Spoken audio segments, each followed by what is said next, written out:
Chapter 2992. Is he really the super strong man that Qingmu mentioned? It doesn't make sense at all. Why would such a super strong man be with such a motley crew? Su Yu's face was indifferent. Show mercy? You came to my door and hurt my people. How do you expect me to show mercy? Qingmu broke out in a cold sweat. How could he have known that Su Yu would arrive in advance? How could he have known that such a super strong man was the leader of a small, insignificant force? This pockmark was not a pockmark, it was a trap. He could not think of anything else, so he turned to look at the green-hat old ancestor. They were the ones who caused the trouble, so it was better for the elders to solve it themselves. The green-hat old ancestor's heart trembled as he looked at the giant sickle in Su Yu's hand. According to Qingmu, this sickle was so powerful that it could suppress great saint. My friend, we really did not mean to offend you. I hope you can make an exception. The green-hat old ancestor was much more polite. How about this, my friend, name a price, and we can discuss it. Name a price? In Su Yu's heart, the sinful woman was priceless. He looked at the female ancient saint and said calmly, For Qingmu's sake, I can let you go this time, but I have always been fair. Whoever gave my people a palm strike will have to take a palm strike from me. After this hit, the grudge will be cancelled, Su Yu said. The green-hat old ancestor's pupils shrank as he hurriedly said, You can't do that. If Su Yu's strength was really as Qingmu said, how could his people withstand the power of a hit from Su Yu? Su Yu raised the sickle and said, Then, I'm sorry. He did not take the Soul-Wood Sacred Clan seriously. If he could kill the two great saints of the famous Sword Sacred Clan, why couldn't he kill the great saints of the Soul-Wood Sacred Clan? Wait, the female great saint said with a livid face, So what if I took a hit from you? There was not much fear in her eyes. Before seeing Su Yu in person, she had indeed been in awe of the peerless man that Qingmu had mentioned. But now that she had seen him in person, she could clearly feel that Su Yu's cultivation was quite weak, not higher than hers. How could a hit from him hurt her? Your courage is commendable. Su Yu retrieved the great sickle of 10,000 tribulations and said, I always keep my word. As long as you can bear it, I'll write it off. Seeing that Zhang Xian had retracted the great scythe of 10,000 tribulations, the female ancient sage felt even more reassured. Old Ancestor Green had hesitated for a moment, but he didn't stop the female ancient sage. Firstly, this matter needed to be resolved. Secondly, he had the same thought as the female ancient sage. It was really hard to believe that an ancient sage could kill two great sages of the famed Sword Sacred tribe. It sounded really inconceivable. It wasn't a bad thing for the people to probe Su Yu's true strength. Only Qingmu hurriedly signaled to the elders with his eyes, as he wanted to stop her. After all, only he knew that Su Yu's abilities and cultivation couldn't be judged by common sense. However, it was too late. The female ancient sage swiftly formed a series of hand seals, and boundless energy swirled around her to form a massive sphere. This energy shield was completely capable of withstanding an all-out attack from someone of the same level. Out of consideration for her safety, the female ancient sage also released her domain. It was a domain that was similar to a quagmire. As soon as it was released, it would form a quagmire with a radius of 3 zhang. When the energy entered the domain, it would be greatly mitigated by the quagmire. With the double protection, it was impossible for someone of the same level to cause any effective harm to her. This isn't a breach of contract, is it? The female ancient sage's eyes flashed. When she attacked the sinful lady just now, she didn't have enough time to prepare. If Su Yu didn't allow it, it would be a little dangerous. Su Yu crossed his arms in front of his chest and said calmly, You can continue. The female ancient sage heaved a sigh of relief and said, That's enough. Let's begin. She stood there and asked the people around her to leave. Old Ancestor Green Hat nodded and said, Get out of my way. He had already made up his mind that if anything unexpected happened during the process, He would intervene in time to prevent her from being unavoidably hurt. Suyu lowered his arms and said, "Since you're ready, let me send you on your way." He released the space domain and appeared in front of the female ancient sage abruptly. Then, he struck her with his palm. The power of the heavenly law of the first level of the middle stage of the master of the heavenly law gathered in his palm and formed a palm of light. Seeing this, the female ancient sage almost burst out laughing. She had thought that Suyu was an ancient sage like her. But now, it seemed that he was a newcomer who had just broken through to the middle stage of the master of the heavenly law. He wasn't even an ancient sage. At this moment, she was completely relieved. She seriously doubted Qing Mu's words. Even old ancestor Green Hat and the others glanced at Suyu out of the corner of their eyes with a hint of cold, murderous intent. If what Qing Mu said was wrong, today's matter wouldn't end so easily. Suyu's cultivation was indeed at the middle stage of the master of the heavenly law, and he had just broken through. However, apart from his cultivation, he also had an unparalleled body, the body of the emperor. Suyu's palm slapped down, and the realm of swamps immediately shattered when the palm slapped down, let alone obstructing Suyu's movements. Suyu's palm struck the energy shield on the surface of the female ancient sage's body without any hindrance. One could imagine what the result would be. Her energy shield was shattered on the spot. Everything happened too quickly, too unexpectedly, and too suddenly. By the time old ancestor Green Hat reacted, it was already too late. Suyu's palm had landed on the female ancient sage's abdomen. With a dull thud, the female ancient sage didn't even have the time to show any signs of pain. Her body and soul were destroyed by Suyu's palm. Not even a mist of blood was left behind. All of her body turned into nothingness and drifted away without a trace. Suyu's figure stopped, and he silently withdrew his palm. He said coldly, "It seems that you couldn't withstand my palm strike." He looked at old ancestor Green Hat and the others with cold eyes. "If you want revenge, you can come to me." Old ancestor Green Hat came to his senses. He was naturally heartbroken, but he didn't dare to be angry. This was an agreement between the two parties. Life and death were up to the heavens, and no one else could be blamed for it. His people wanted to kill the sinful lady, and now she was returned with a palm strike. This was what she deserved. "My friend, you must be joking. We didn't mean that." Old ancestor Green Hat suppressed the pain in his heart. Or rather, he was already numb to life and death. As a great saint, he had lived for a long time, and he had long been indifferent to the life and death of others. "I hope my friend will fulfill your promise just now, and all grudges will be written off." Old ancestor Green Hat only hoped that Suyu would not go back on his word. Suyu walked towards his territory with his hands behind his back. "Of course, unless you come to provoke me again."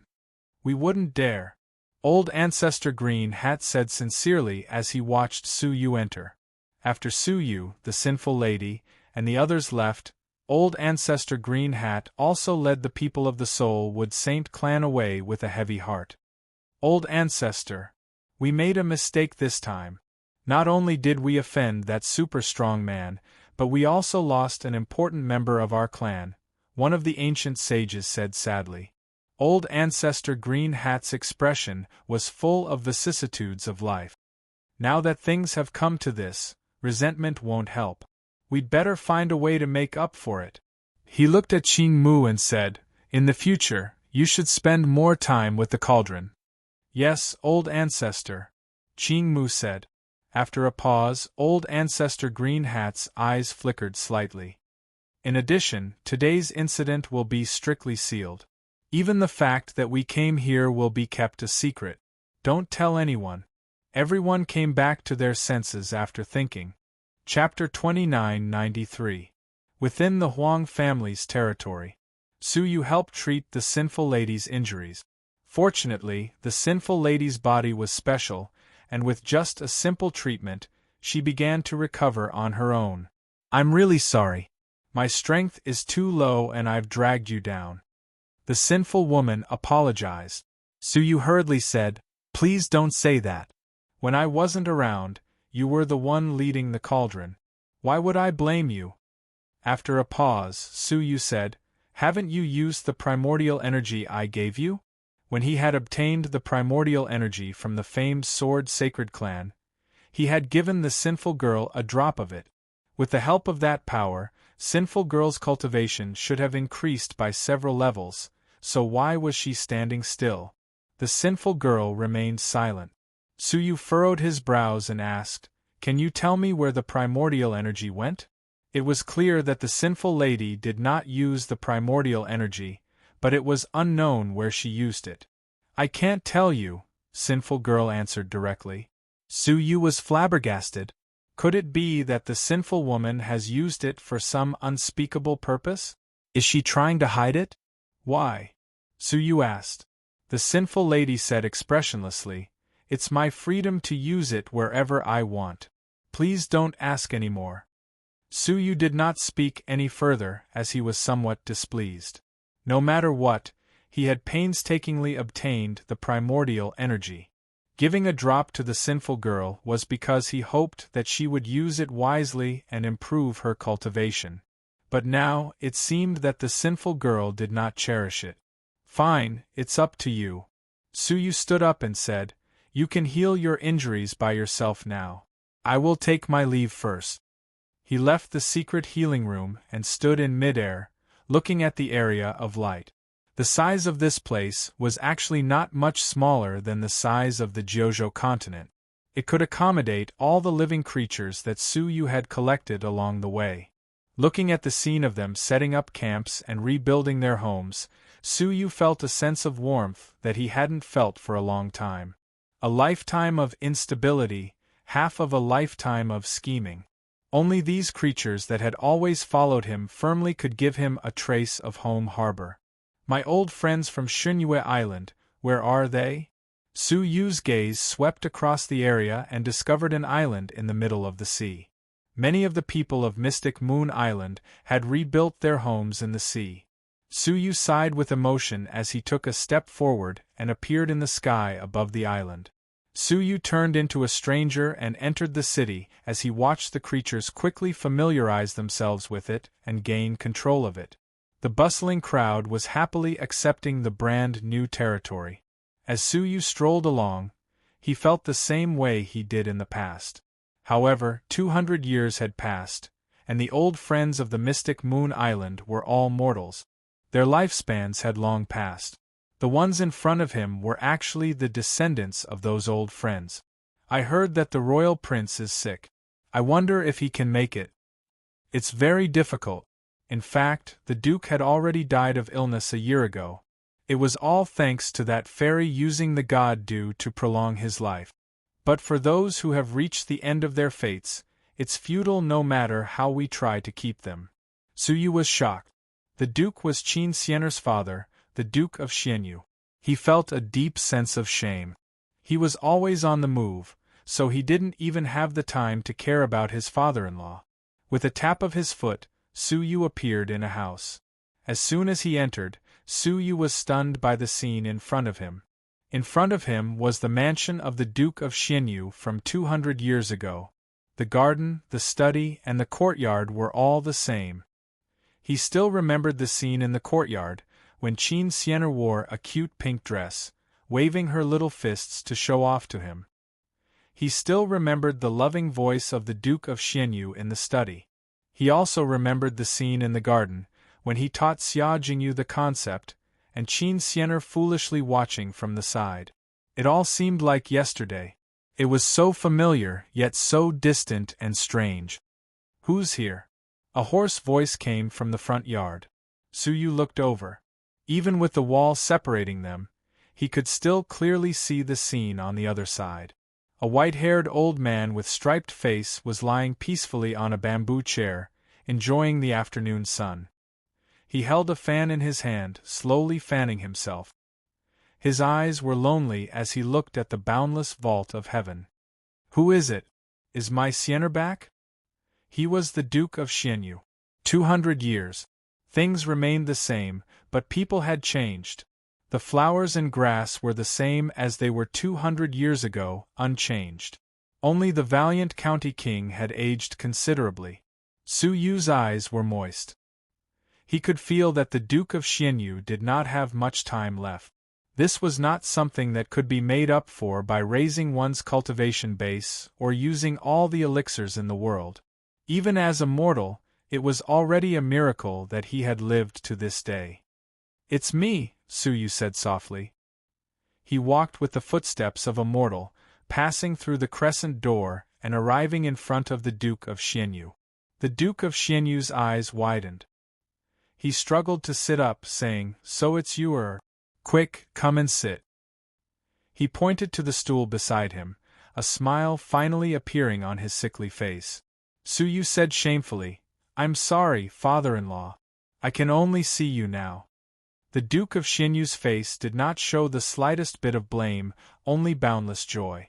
"Silly child, you are now a ruler, shouldering the burden of the world. How could you have the time to see me?" Hearing this, Su Yu felt even more guilty. A ruler could care about the world, but not his father-in-law. "Where is Xian'er? Why did she not come with you?" the Duke of Xianyu asked. Su Yu's body froze, unable to answer. Did he want the Duke of Xianyu, who was nearing the end of his life, to suffer the pain of losing his daughter again? After a moment of silence, under the Duke of Xianyu's expectant gaze, Su Yu said, "Xian'er is fine, but she had no time to come." The Duke of Xianyu's eyes quickly dimmed, looking dispirited and lonely. He murmured, "I have not seen Xian'er for many years. The last time I saw Xian'er was 30 years ago. No, it was 40 years ago. That's not it either. How many years was it? I have forgotten." The Duke of Xianyu knocked on his head, saying, "I am really old." Su Yu's heart ached as he said, "Xian'er didn't come, but our child will come to see you soon." Hearing this, the Duke of Xianyu was pleasantly surprised. "You have a child? What is it called? A boy or a girl? How old is it?" He was like a young man who had found a treasure, his eyes shining brightly. Su Yu pressed down on the Duke of Xianyu's trembling hands. "Later, I will let her come to see you personally. If there is anything, you can ask her in person." Okay. As a grandfather, I have to prepare some gift." The Duke of Xianyu trembled as he tried to stand up, but he fell back onto the rattan chair. "Forget it, let the servants come get it later." The Duke of Xianyu extended his hand. "Help me to light a stick of incense." "Light a stick of incense? To whom?" Su Yu helped the Duke of Xianyu up, and under his guidance, they came to a corner of the backyard. It was a locust forest. In the forest, an ancient and vicissitude tomb lay there quietly. On the gravestone, a name was carved. Xia Linxian. Chapter 2994. Su Yu's eyes were filled with sorrow. It was the grave of Xia Jingyu's father. Many years ago, her father had passed away and was reduced to dust. Life is short, life is fragile, nothing more. If Xia Jingyu knew, she would be equally sad. "Old friend, I have come to see you again." The Duke of Xianyu raised a cup of wine and poured it in front of the grave. He waved his hand. "Come and give Uncle Xia a toast." Su Yu felt a tinge of sorrow. He poured a cup of wine in front of the grave and said, "Uncle Xia, please protect Jingyu in heaven." He bowed deeply to show his respect to Xia Linxian. But when he looked down, he suddenly noticed that there was a special grass growing in front of the grave. The rest of the grass had withered and turned yellow. Only this grass was green and lush, as if it had grown in spring. He looked at it carefully, his eyes narrowing. "This is—" He could feel the chaotic energy of a descendant of the Holy Mountain Emperor in the grass. Why would there be chaotic energy here? A pale color appeared in Su Yu's eyes as his soul-transparent eyes appeared. In the end, Su Yu could not help but be shocked when he saw it. In Xia Linxuan's grave there were not human remains, but a stone man. What's wrong?" The Duke of Xianyu sensed that Su Yu's expression was strange. Su Yu hid his shock and suppressed the waves of emotions in his heart. Nothing. Father-in-law, may I ask when he left? The Duke of Xianyu's eyes were filled with sorrow. He counted with his fingers. It has been decades. Decades ago, Xia Jingyu had already left the 8-star civilization and arrived at the 9-star civilization.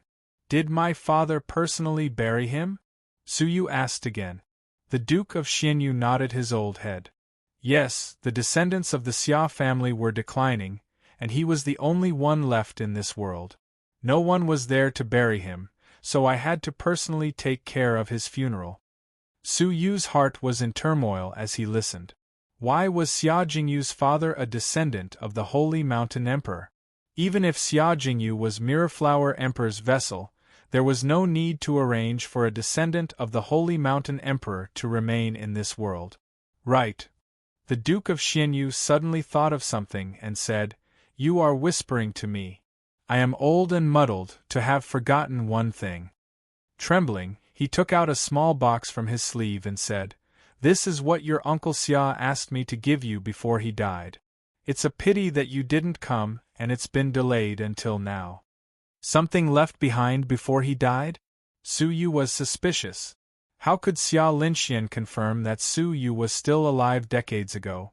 "Open it and take a look," the Duke of Xianyu said. Su Yu received the box and opened it. He discovered that it contained a letter made of leather.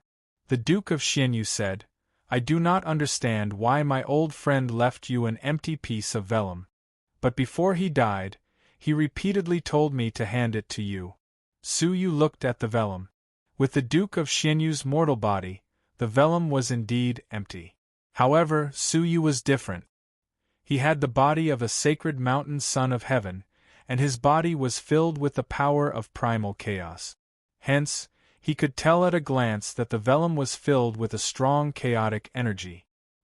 He gathered a shred of chaotic energy on his fingertip and gently touched the vellum. The chaotic energy on the vellum immediately condensed into words that normal people could not see. Meditation scripture? Su Yu could not help but be surprised. What is this? He read it in detail, but did not feel that the meditation scripture was anything special. On the surface, it seemed to be a very ordinary scripture. Moreover, it was very awkward to read, as if it was lacking something. Is this what Xia Linxian wanted to give me before he died? Su Yu was suspicious. Xia Linxian did not hesitate to condense the chaotic energy into a will before he died, but there were no other words, only vague scriptures. How strange. Did you see anything? The Duke of Xianyu asked. Su Yu muttered to himself. Did Uncle Xia say anything else before he died? The Duke of Xianyu thought for a long time. He said to take good care of Jingyu. I will leave her to you. These were very ordinary words, nothing special. Su Yu's heart was filled with disappointment and shame. He was disappointed that Xia Linxian did not leave any clues behind. He was ashamed that he did not take good care of Xia Jingyu. I understand, Su Yu sighed. I will do my best to take care of Jingyu. He did not dare to speak of Xia Jingyu's current situation, as he was afraid that the Duke of Xianyu, who did not have much time left to live, would be worried and die. The Duke of Xianyu smiled. I believe that my old friend would be very happy to know that you have taken care of Jingyu all these years. Where did this come from? Su Yu's heart skipped a beat. Father-in-law, have you seen Jingyu? The Duke of Xianyu's old face revealed a kind smile. All these years, Jingyu has been coming often to keep me company. Sometimes I almost see her as Xiener, as my daughter. Su Yu's heart shook. Xia Jingyu had not been by his side for 100 years. How could she have had the chance to see the Duke of Xianyu? Could there be some misunderstanding? Suddenly, the figure of a person appeared in Su Yu's mind, and he asked in disbelief, Father-in-law, the Jingyu you speak of, is she dressed in black and very cold?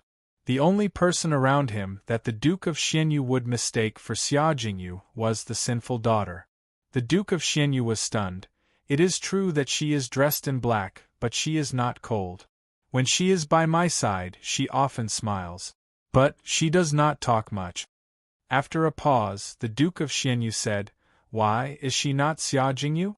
I thought it was just that she didn't like to talk much." Su Yu could not hide it and could only say, "She is someone else, very similar to xiaojing you." He was very suspicious. Why would the sinful daughter pretend to be xiaojing you to keep his father-in-law company? Moreover, from the Duke of Xianyu's description, it was not the first time that the sinful daughter had been meeting her father-in-law behind his back for many years. What was the sinful daughter trying to do? Why had she hidden it from him all these years? If he had not come here on a whim, he would still be in the dark. Thinking back to the fact that he had given the sinful daughter the primordial energy that he had painstakingly obtained, but she did not cherish it, and did not know how to use it, Su Yu became even more suspicious. It looked like he needed to communicate with the sinful daughter. What was her motive for following Su Yu all these years? There is such a similar person in this world? The Duke of Xianyu was shocked, but she did not deny that she was Jingyu. Su Yu's eyes darkened. What was the sinful daughter's motive for pretending to be Xia Jingyu? Moreover, she fused a ball into my body to help me improve my constitution. The Duke of Xianyu was confused. At that time, I thought I was going to die, but the ball allowed me to live for another year or two, until now. Su Yu frowned. A ball?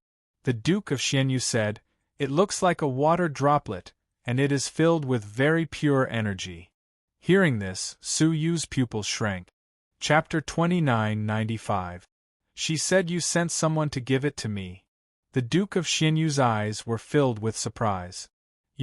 If she is not Xia Jingyu, then who is she? If it was not Xia Jingyu, why would she care for him so much? Whenever Su Yu was not by her side, she often came to accompany him. However, Su Yu was already in great shock. He stared blankly at the empty sky, his mind buzzing. The sinful lady did not waste the primordial energy. Instead, she had left it to the dying Duke of Xianyu. She obviously had no relationship with the Duke of Xianyu, but she did not hesitate to give the primordial energy to raise her cultivation to the Duke of Xianyu in Su Yu's name. The sinful lady had been pursuing the peak of the martial path all her life. She longed for a breakthrough more than anyone else. But when the opportunity to break through was right in front of her, the sinful lady gave it up and gave it to the Duke of Xianyu, whom she did not even know. Was there a need to say who she did this for? Sinful lady. Su Yu felt a pain in his heart. Just a moment ago, he was still blaming the sinful lady, but she silently endured it, neither explaining nor defending herself. The Duke of Xianyu saw this, and seemed to understand something. He patted Su Yu's shoulder and said, "Do not leave behind any regrets." Only he knew that Su Yu and Xia Jingyu could have been married, but by a freak combination of factors, Su Yu had become the Duke of Xianyu's son-in-law. Father-in-law. Su Yu was ashamed, his heart aching. "Go." The Duke of Xianyu smiled kindly. Su Yu cupped his fist. "I will visit you later." He had mixed feelings. With a leap, he disappeared from Xunyue Island and returned to the Great Hall. He looked around, but there was no trace of the sinful lady. He could not even see her in the entire territory. Where is the sinful lady? Su Yu's heart was inexplicably flustered. It felt like he was about to lose Sienner. Reporting to the Cauldron Master, "The sinful lady has gone out to exchange money," a subordinate replied. The Cauldron Master came from an 8-star civilization. The 8-star civilization's currency was, of course, not suitable for the 9-star civilization. Although he had killed many members of the Skull Group in the galaxy and seized a lot of the 9-star civilization's currency, it was still a drop in the bucket compared to the vast population of the 9-star civilization. He could only exchange for the currency that everyone needed. Su Yu felt much better, but he was still worried. Where did he go? Sinful Girl said that she had looked up information. There is a sacred place in Songtian Mountain where all forces can trade. It is called Sky Capital Square. It should be there now. Tiandu Square? For some unknown reason, Suyu had never been so worried about the sinful girl. Or rather, he was in a rush to apologize for her. With a flash of his figure, Suyu left the territory hurriedly and headed toward the Tiandu workshop. In a certain pavilion in the territory, Xinge was playing chess with Bai Shui. Xinge looked at the sky and blinked. Master is as busy as ever. Who knows which woman he's looking for this time? Bai Shui continued playing. Xinge covered her mouth and chuckled. There was a hint of weariness in her smile. You have a deep misunderstanding of Master. He's not as fickle as you think. Bai Shui felt that she had a say in this. She laughed and said, You think someone who has stripped me naked is a gentleman? Xinge shrugged. He's not a gentleman, but he would definitely not touch other women. As she spoke, Xinge looked at her with a smile that was not a smile. I'm guessing that you must have been seen by him before, but not touched. That's why you're not satisfied. That's why you're prejudiced against Master, right? Bai Shui forcefully tapped the chess piece on the chessboard.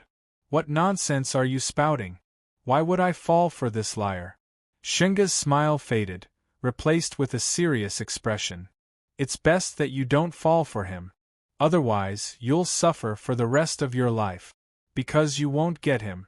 Only those who had been with Suyu for a long time would understand that he only had those two in his heart.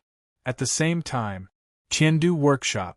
In an extremely stylish shop, the sinful girl was wearing a conical bamboo hat and was discussing with someone in a material shop.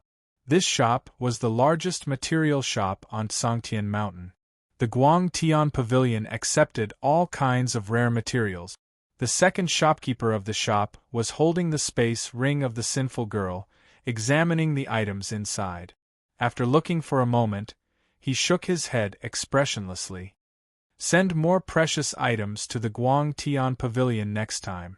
In other words, the things that the sinful girl brought were too cheap, and not worth the Guangtian Pavilion accepting.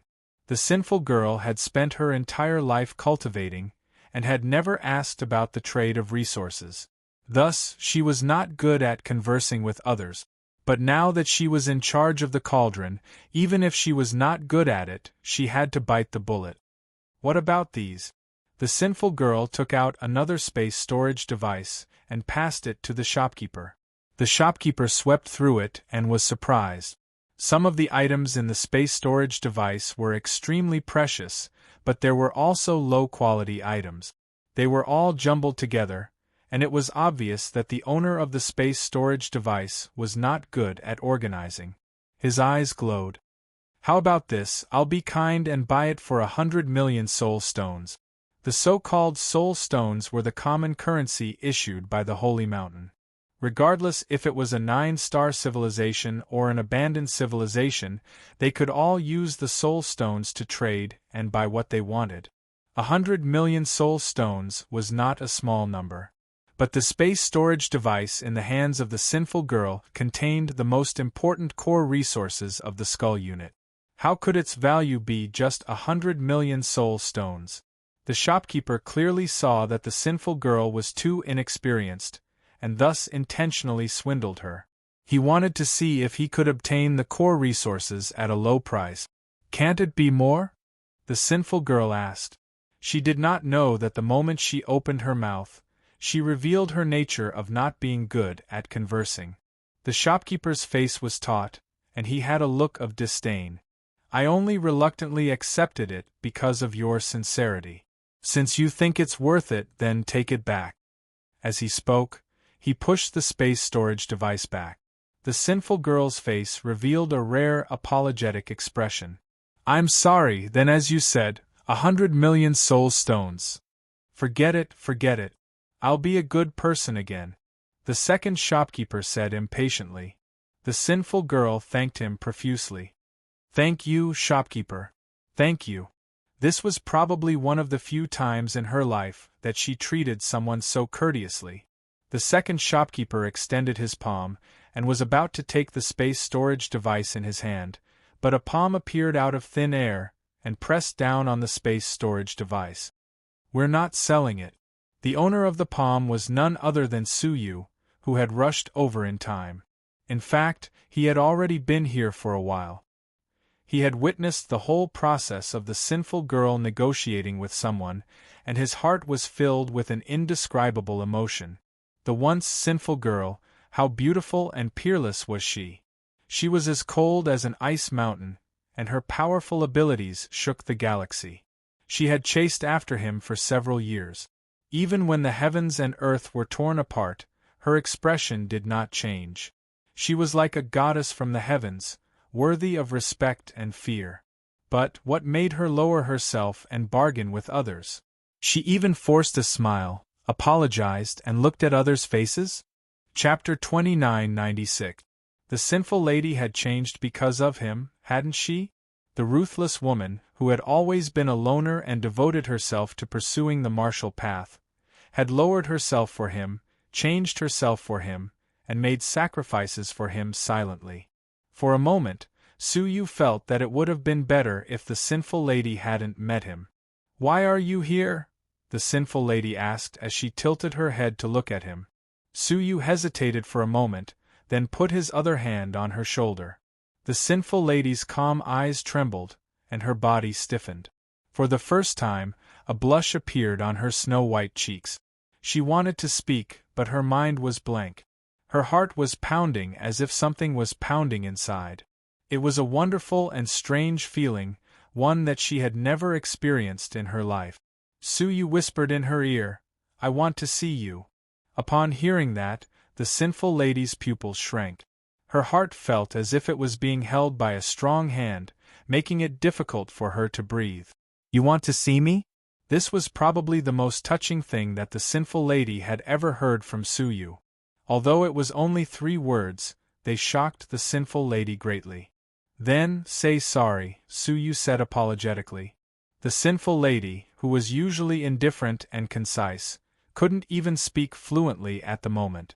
It's okay."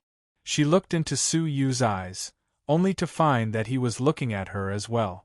When their eyes met, they were both stunned. Suyu's feelings for her were the most complicated. From the beginning, they were mortal enemies. Later, they were on the same side. Then, they became friends, and finally, they became a hazy relationship. She couldn't help but sigh at how fate played tricks on people. "Are you selling or not?" The vice shopkeeper interrupted the tacit communication between the two with a sullen face.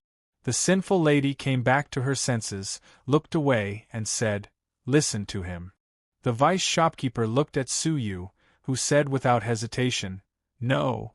As he spoke, Suyu put away the space storage device, put his arm around the sinful lady's shoulder, and said, "Let's go to another shop." The vice shopkeeper became anxious. Although it was just a quick glance, he still found several treasures that were worth hundreds of millions of soul stones.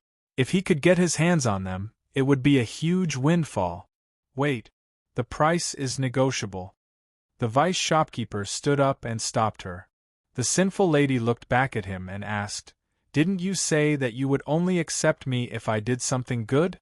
Now you're saying the price is negotiable?" The assistant manager coughed dryly. "I've reconsidered. I've realized that some of the items in the interspatial storage device are of some value, but not too high." "I wonder if the two of you are sincere in selling?" asked the assistant manager. Suyu stopped in his tracks, weighed the space storage device in his hand, and said, "Do you have the sincerity to accept it?" The second shopkeeper proudly said with his hands behind his back, "Of course, my Guangtian pavilion pays particular attention to sincerity when doing business." Suyu extended a finger. "Since that's the case, I'll sell it to you at this price." 100 million soul stones? The vice manager said hesitantly. Wasn't this still the same price as before? He realized that wasn't the case. "Don't tell me you're going to say 1 billion? If it was 1 billion, it would still be a great profit. Just a cursory glance just now, the total value of the few items inside was far more than 1 billion. "No, I meant 10 billion soul stones," Suyu said calmly.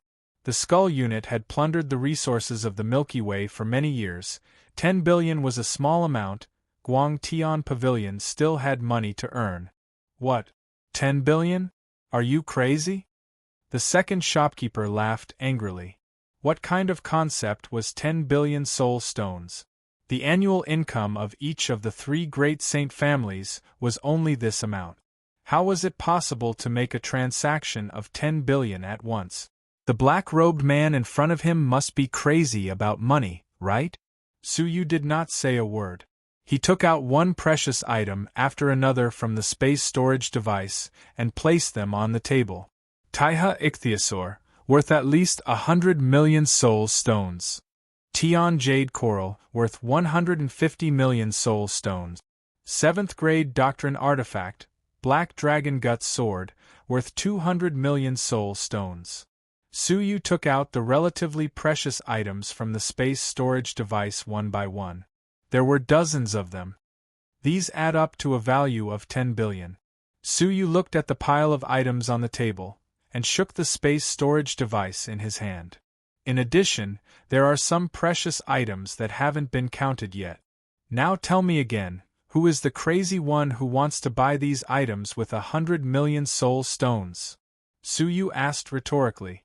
The second shopkeeper said sheepishly, "It's my fault. I didn't realize there were so many valuable items." The sinful lady looked at him and sighed silently. She really wasn't suited to haggling with small fry. Something worth 10 billion had almost been cheated out of it by someone for 100 million soul stones. It was ridiculous. "So, are you going to take it or not?" Suyu asked. The second shopkeeper said hurriedly, "Please wait a moment. Our head shopkeeper has to make the decision." He hurriedly ran to the back hall. In the courtyard, an old man with a goatee was leisurely feeding the goldfish in the water tank. "Head shopkeeper, I have a big deal for you to decide." The old man with a goatee looked at the fish tank and asked, "How big is it?" 10 billion, the second shopkeeper said. The old man with a goatee paused, obviously surprised. He hesitated for a moment, then said, "Give up. Recently, we need to invest a large sum of money in another matter." "Give up?" The second shopkeeper felt extremely pained. "Head shopkeeper, this deal is definitely profitable. We have already counted 10 billion worth of items." He listed the dozens of treasures that Suyu had taken out just now one by one. At first, the old man with a goatee was not moved and had no intention of making a deal. But gradually, the old man with a goatee's gaze sharpened. He patiently listened to the second shopkeeper's narration without missing a word. Where did this person come from? The old man with a goatee narrowed his eyes. The second shopkeeper shook his head. "I don't know. There were 2 people, but both wore black robes and masks. I couldn't determine their identities." He looked at the old man with a goatee in surprise. Initially, he had thought the deal was off based on his attitude. To think that the head shopkeeper had changed his mind. It was really unexpected. After muttering to himself for a long time, the old man with a goatee put down the fish food and walked to the front hall with his hands clasped behind his back. As soon as he arrived, he immediately hid the gloomy expression on his face and squeezed out a warm smile. He cupped his fists and said, "I am the head shopkeeper of the Guangtian Pavilion. 2 esteemed guests, please forgive me for not welcoming you earlier." Suyu nodded his head in response. The head shopkeeper said with a smile, "Servants, serve tea to the 2 esteemed guests." He then asked, "May I know where the 2 esteemed guests are from?" Suyu's eyes flickered. He said indifferently, "We are only here to sell things.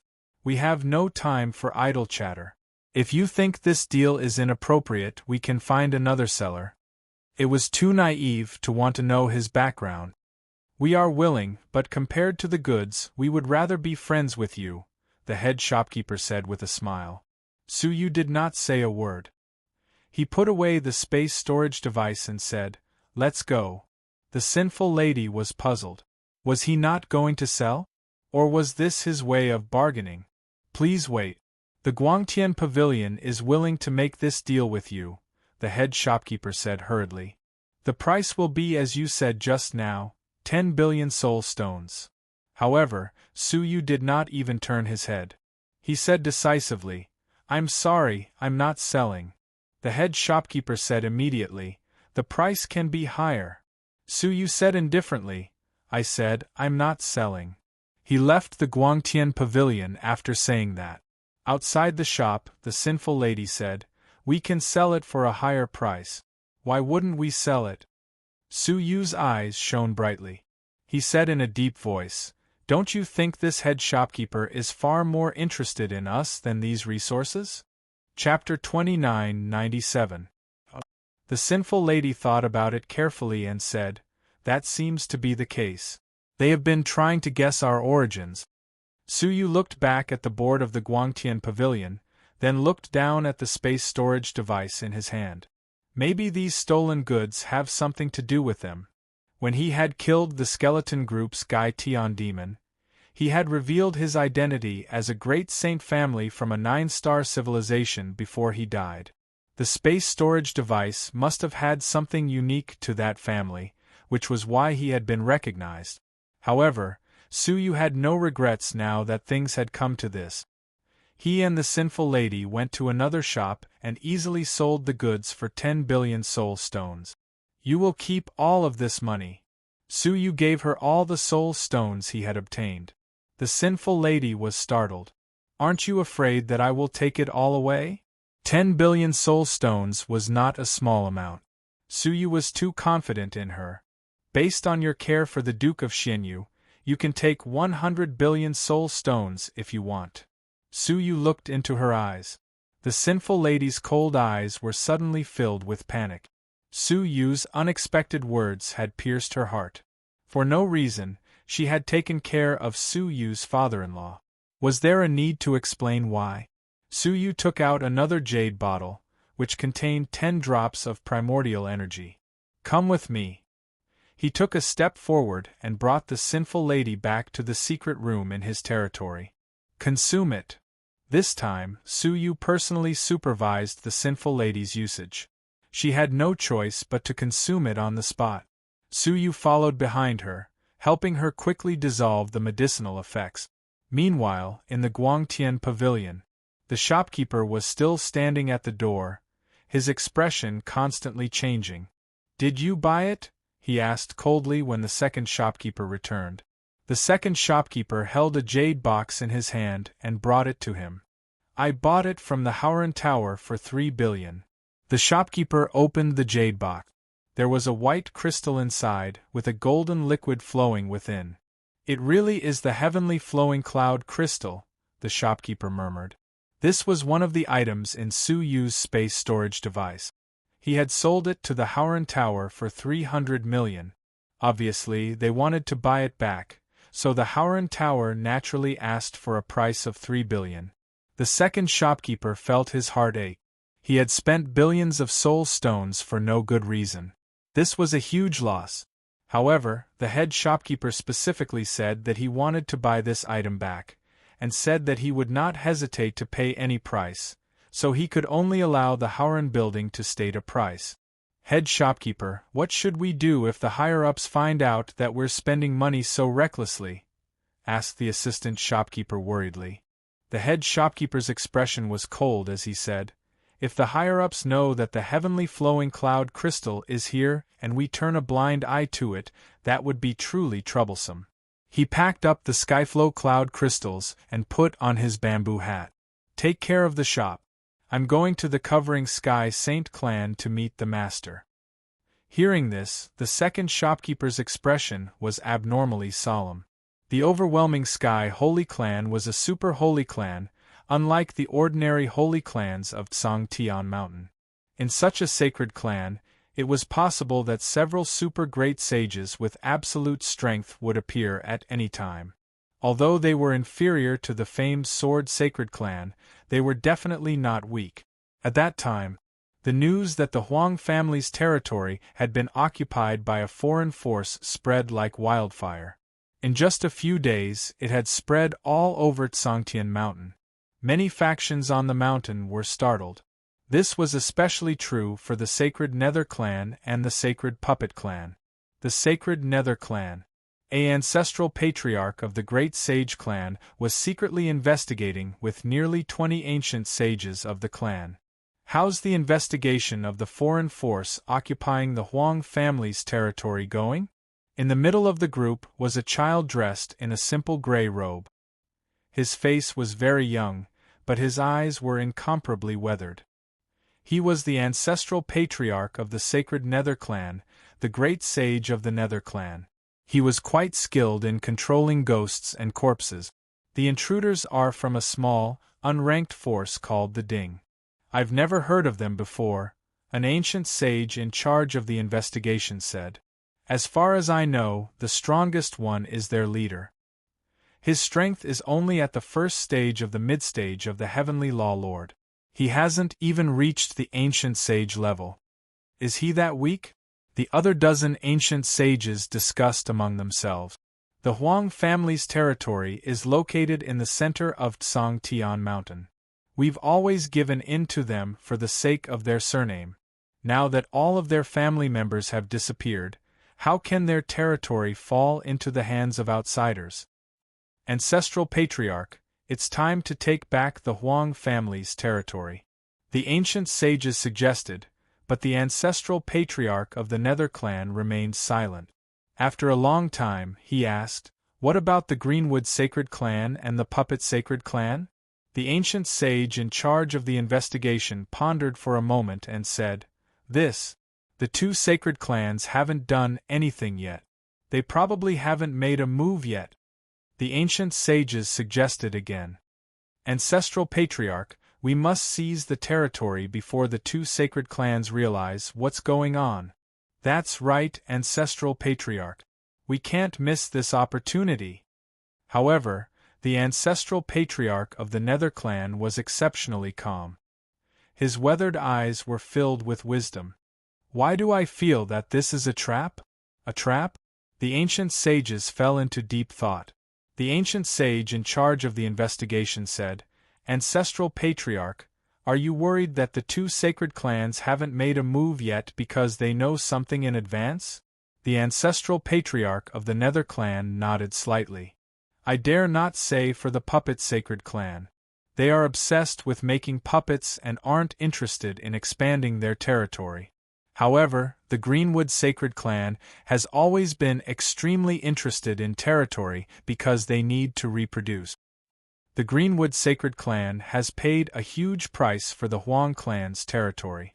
Now that the territory is no longer dangerous, how can they not do anything about it when a bunch of small forces have taken advantage of it?" The ancient sage in charge of the investigation said, "Could it be that the Greenwood Sacred Clan hasn't received the news yet?" The Ancestral Patriarch of the Nether clan laughed. "How is that possible? The Greenwood Sacred Clan is proficient in wood element ancestral technique. Everything can be turned into their wood and become their eyes and ears. How could they not know about it? It wouldn't be an exaggeration to say that the Greenwood Sacred Clan knows that we are secretly spying here." As he spoke, the Ancestral Patriarch of the Nether clan's gaze suddenly sharpened. He stared at an ancient sage who was concentrating on the meeting. He clenched his fist and twisted the ancient sage's neck. Then, he took out a jade box from the ancient sage's chest. There was a seed that had already sprouted. The tender bud that had sprouted from the seed was abnormally green. Moreover, it was shining brightly. The ancient sage was shocked. He said, "Ah, this is a seed that has been dead for 100 years. When did it germinate?" The Ancestral Patriarch of the Nether clan grabbed the seed and sneered. "Greenwood Sacred Clan, don't go too far." He clenched his fist, and the seed shattered with a bang. Green smoke came out of it. It was obvious that the Greenwood Sacred Clan had activated the seed and used it to spy on everything that was happening in the secret room. The Ancestral Patriarch of the Nether clan sat back down and said calmly, "So, you saw it? The Greenwood Sacred Clan didn't do anything. It must be the Huang clan's territory. No, it must be that small force called the Cauldron. There is a big problem." Now, no one had any doubts. "Then, how should we deal with that small force?" the crowd asked. The ancestral patriarch of the Nether clan rubbed his forehead. His eyes flickered. Send an invitation. I want to meet their leader personally. However, just as he finished speaking, a spatial fluctuation suddenly appeared above their heads. Then, a red invitation floated down. Chapter 2998. Only the Space Saint clan could master such a level of space domain. The space domain disappeared quickly, leaving only an invitation floating in front of the Netherworld ancestor. He picked it up and read it. His expression changed several times, and he finally fell silent. Ancestor, is there a problem with the letter? Someone asked with concern. The Netherworld ancestor shook his head. There's no problem with the letter, but the person who sent it. With a flick of his finger, the words in the letter flew into the air and appeared in everyone's eyes. After reading it, they were shocked and confused. The Cauldron invited the 3 great saint families and all the ancient clans of the Tsangtian Mountain for a discussion? The people were amused and annoyed at the same time. The funny thing was that the new Cauldron thought too highly of itself. How dare it summon all the forces of the Tsangtian Mountain for a discussion? The 3 great saint clans had been rooted in the Tsangtian Mountain for many years. However, they were not qualified to summon all the forces of the Tsangtian Mountain. How could this Cauldron invite them? Ancestor, although this Cauldron is a little strange, we can't let it be so arrogant, a person suggested. We still need to show our dignity. The people of the clan were not interested in this invitation. Only the Netherworld ancestor, who pondered for a long time, made a decision that caused an uproar.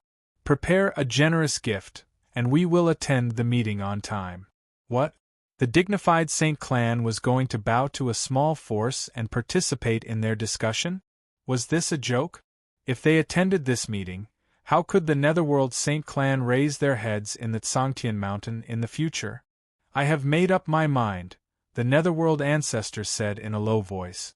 As the only great saint of the Saint clan, he had to be more cautious than anyone else, in addition to having extraordinary vision. That Cauldron should not be underestimated. The Greenwood Saint clan had also received a similar invitation. Having seen Su Yu's real strength, they certainly did not dare to refuse to attend the meeting. In the secret forging room of the Puppet Saint clan, a strong man in a black robe, whose body and mind were hidden, was refining a 10 feet tall humanoid metal puppet with the help of 10 ancient saints. The material of the puppet was neither gold nor wood. It was unknown what it was made of. Black thunder and lightning were flowing all over its body, somewhat similar to the humanoid disastrous fire of the Saint clan. However, compared to the disastrous fire, it was much weaker. The puppet sage stroked the metal puppet with a look of regret. The puppet is complete. Only the heart remains. It can't be refined. Bolts of lightning jumped out of the puppet and landed on the puppet great saint's arm, but they didn't cause any damage. The human heart puppet in front of him was the masterpiece of 10 generations of the Puppet Saint clan. It used meteorites from outer space, gathered the bones of various great sages, as well as several premium materials from the 9-star civilizations, and spent several epochs to refine it. In his generation, the outer appearance of the puppet had already been completely formed, but it was only the outer appearance. It still lacked a strong heart. Only the heart could be like a human, able to cultivate and absorb energy on its own. It was not an inanimate object. At this moment, a spatial domain appeared above them, and an invitation fell from it. The sacred puppet didn't even raise its head. It reached out and grasped the invitation in its palm. He didn't open it. He only blocked the cover of the invitation and saw the contents clearly. Ding! Invite all the forces of Tsangtian Mountain to participate in the discussion. The ancient sages in the room chuckled softly. Who is Ding? We don't have such a force in Tsangtian Mountain, do we? I heard that it seems to be a small force that occupied the territory of the Huang family. We didn't bother to find trouble with them, but they took the initiative to come to us.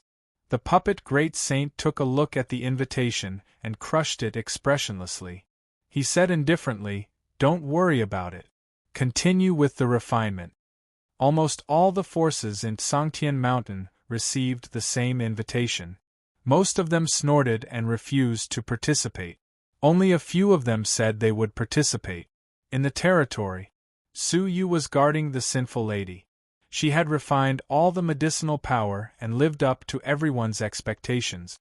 She broke through to the middle stage of the heavenly law master in one go, and her cultivation was now comparable to Su Yu's. At this moment, Su Yu sent out the last invitation with the spatial domain. The sinful lady opened her beautiful eyes and said, "I'm about to recover to the peak of my strength." Half of her body was destroyed after all, and it hadn't recovered to its original state. "I have a feeling that if I recover to the peak, my body will undergo a qualitative change," the sinful lady said. As the Son of Heaven's vessel, she had borne the body of Mirrorflower Heaven for too long, and her body had been subtly influenced. If her cultivation was restored to its original state, some of Mirrorflower Heaven's power that had settled in her body would be stimulated, and she would become extremely powerful.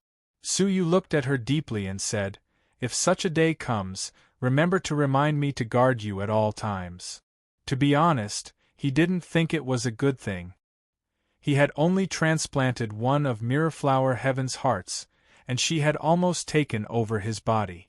As Mirrorflower Heaven's former vessel, if her body was going to undergo some qualitative change, he really had to guard against Mirrorflower Heaven's petty trick. "Okay." The sinful lady nodded, and her eyes were fixed on the floating invitation. "Why did you send invitations to all the forces in Sangtian Mountain?" Su Yu's eyes shone with a profound light as he said, "I have to get my body back sooner or later, and I can't delay it any longer. So, I have to stabilize the situation in Sangtian Mountain as soon as possible, and ensure that after I leave, the Cauldron won't be harassed by the forces in Sangtian Mountain." "So, you want to kill the chicken to scare the monkeys?" The sinful lady immediately understood Su Yu's intention. Unexpectedly, Su Yu shook his head and said, "No. Killing people to establish power is only a temporary effect. Common interests are the long-term solution," Su Yu said calmly. The sinful lady looked at him and sighed with emotion. 100 years ago, when she first met Su Yu in the seal, he was still a young and hot-blooded youth. Now, he had grown into a mature, steady, and sophisticated person. The passage of time had washed away the dust of the world, but it had also resisted the edges of human nature. "Since I invited them for a discussion, I naturally want to discuss long-term interests. Only then can the Cauldron grow steadily," Su Yu said.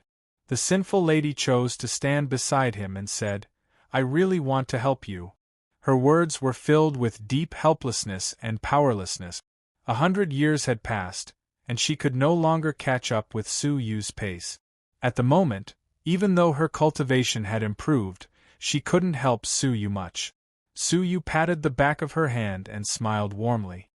"Living well in this world is the best help you can give me." He didn't want to see anyone else sacrifice themselves because of him.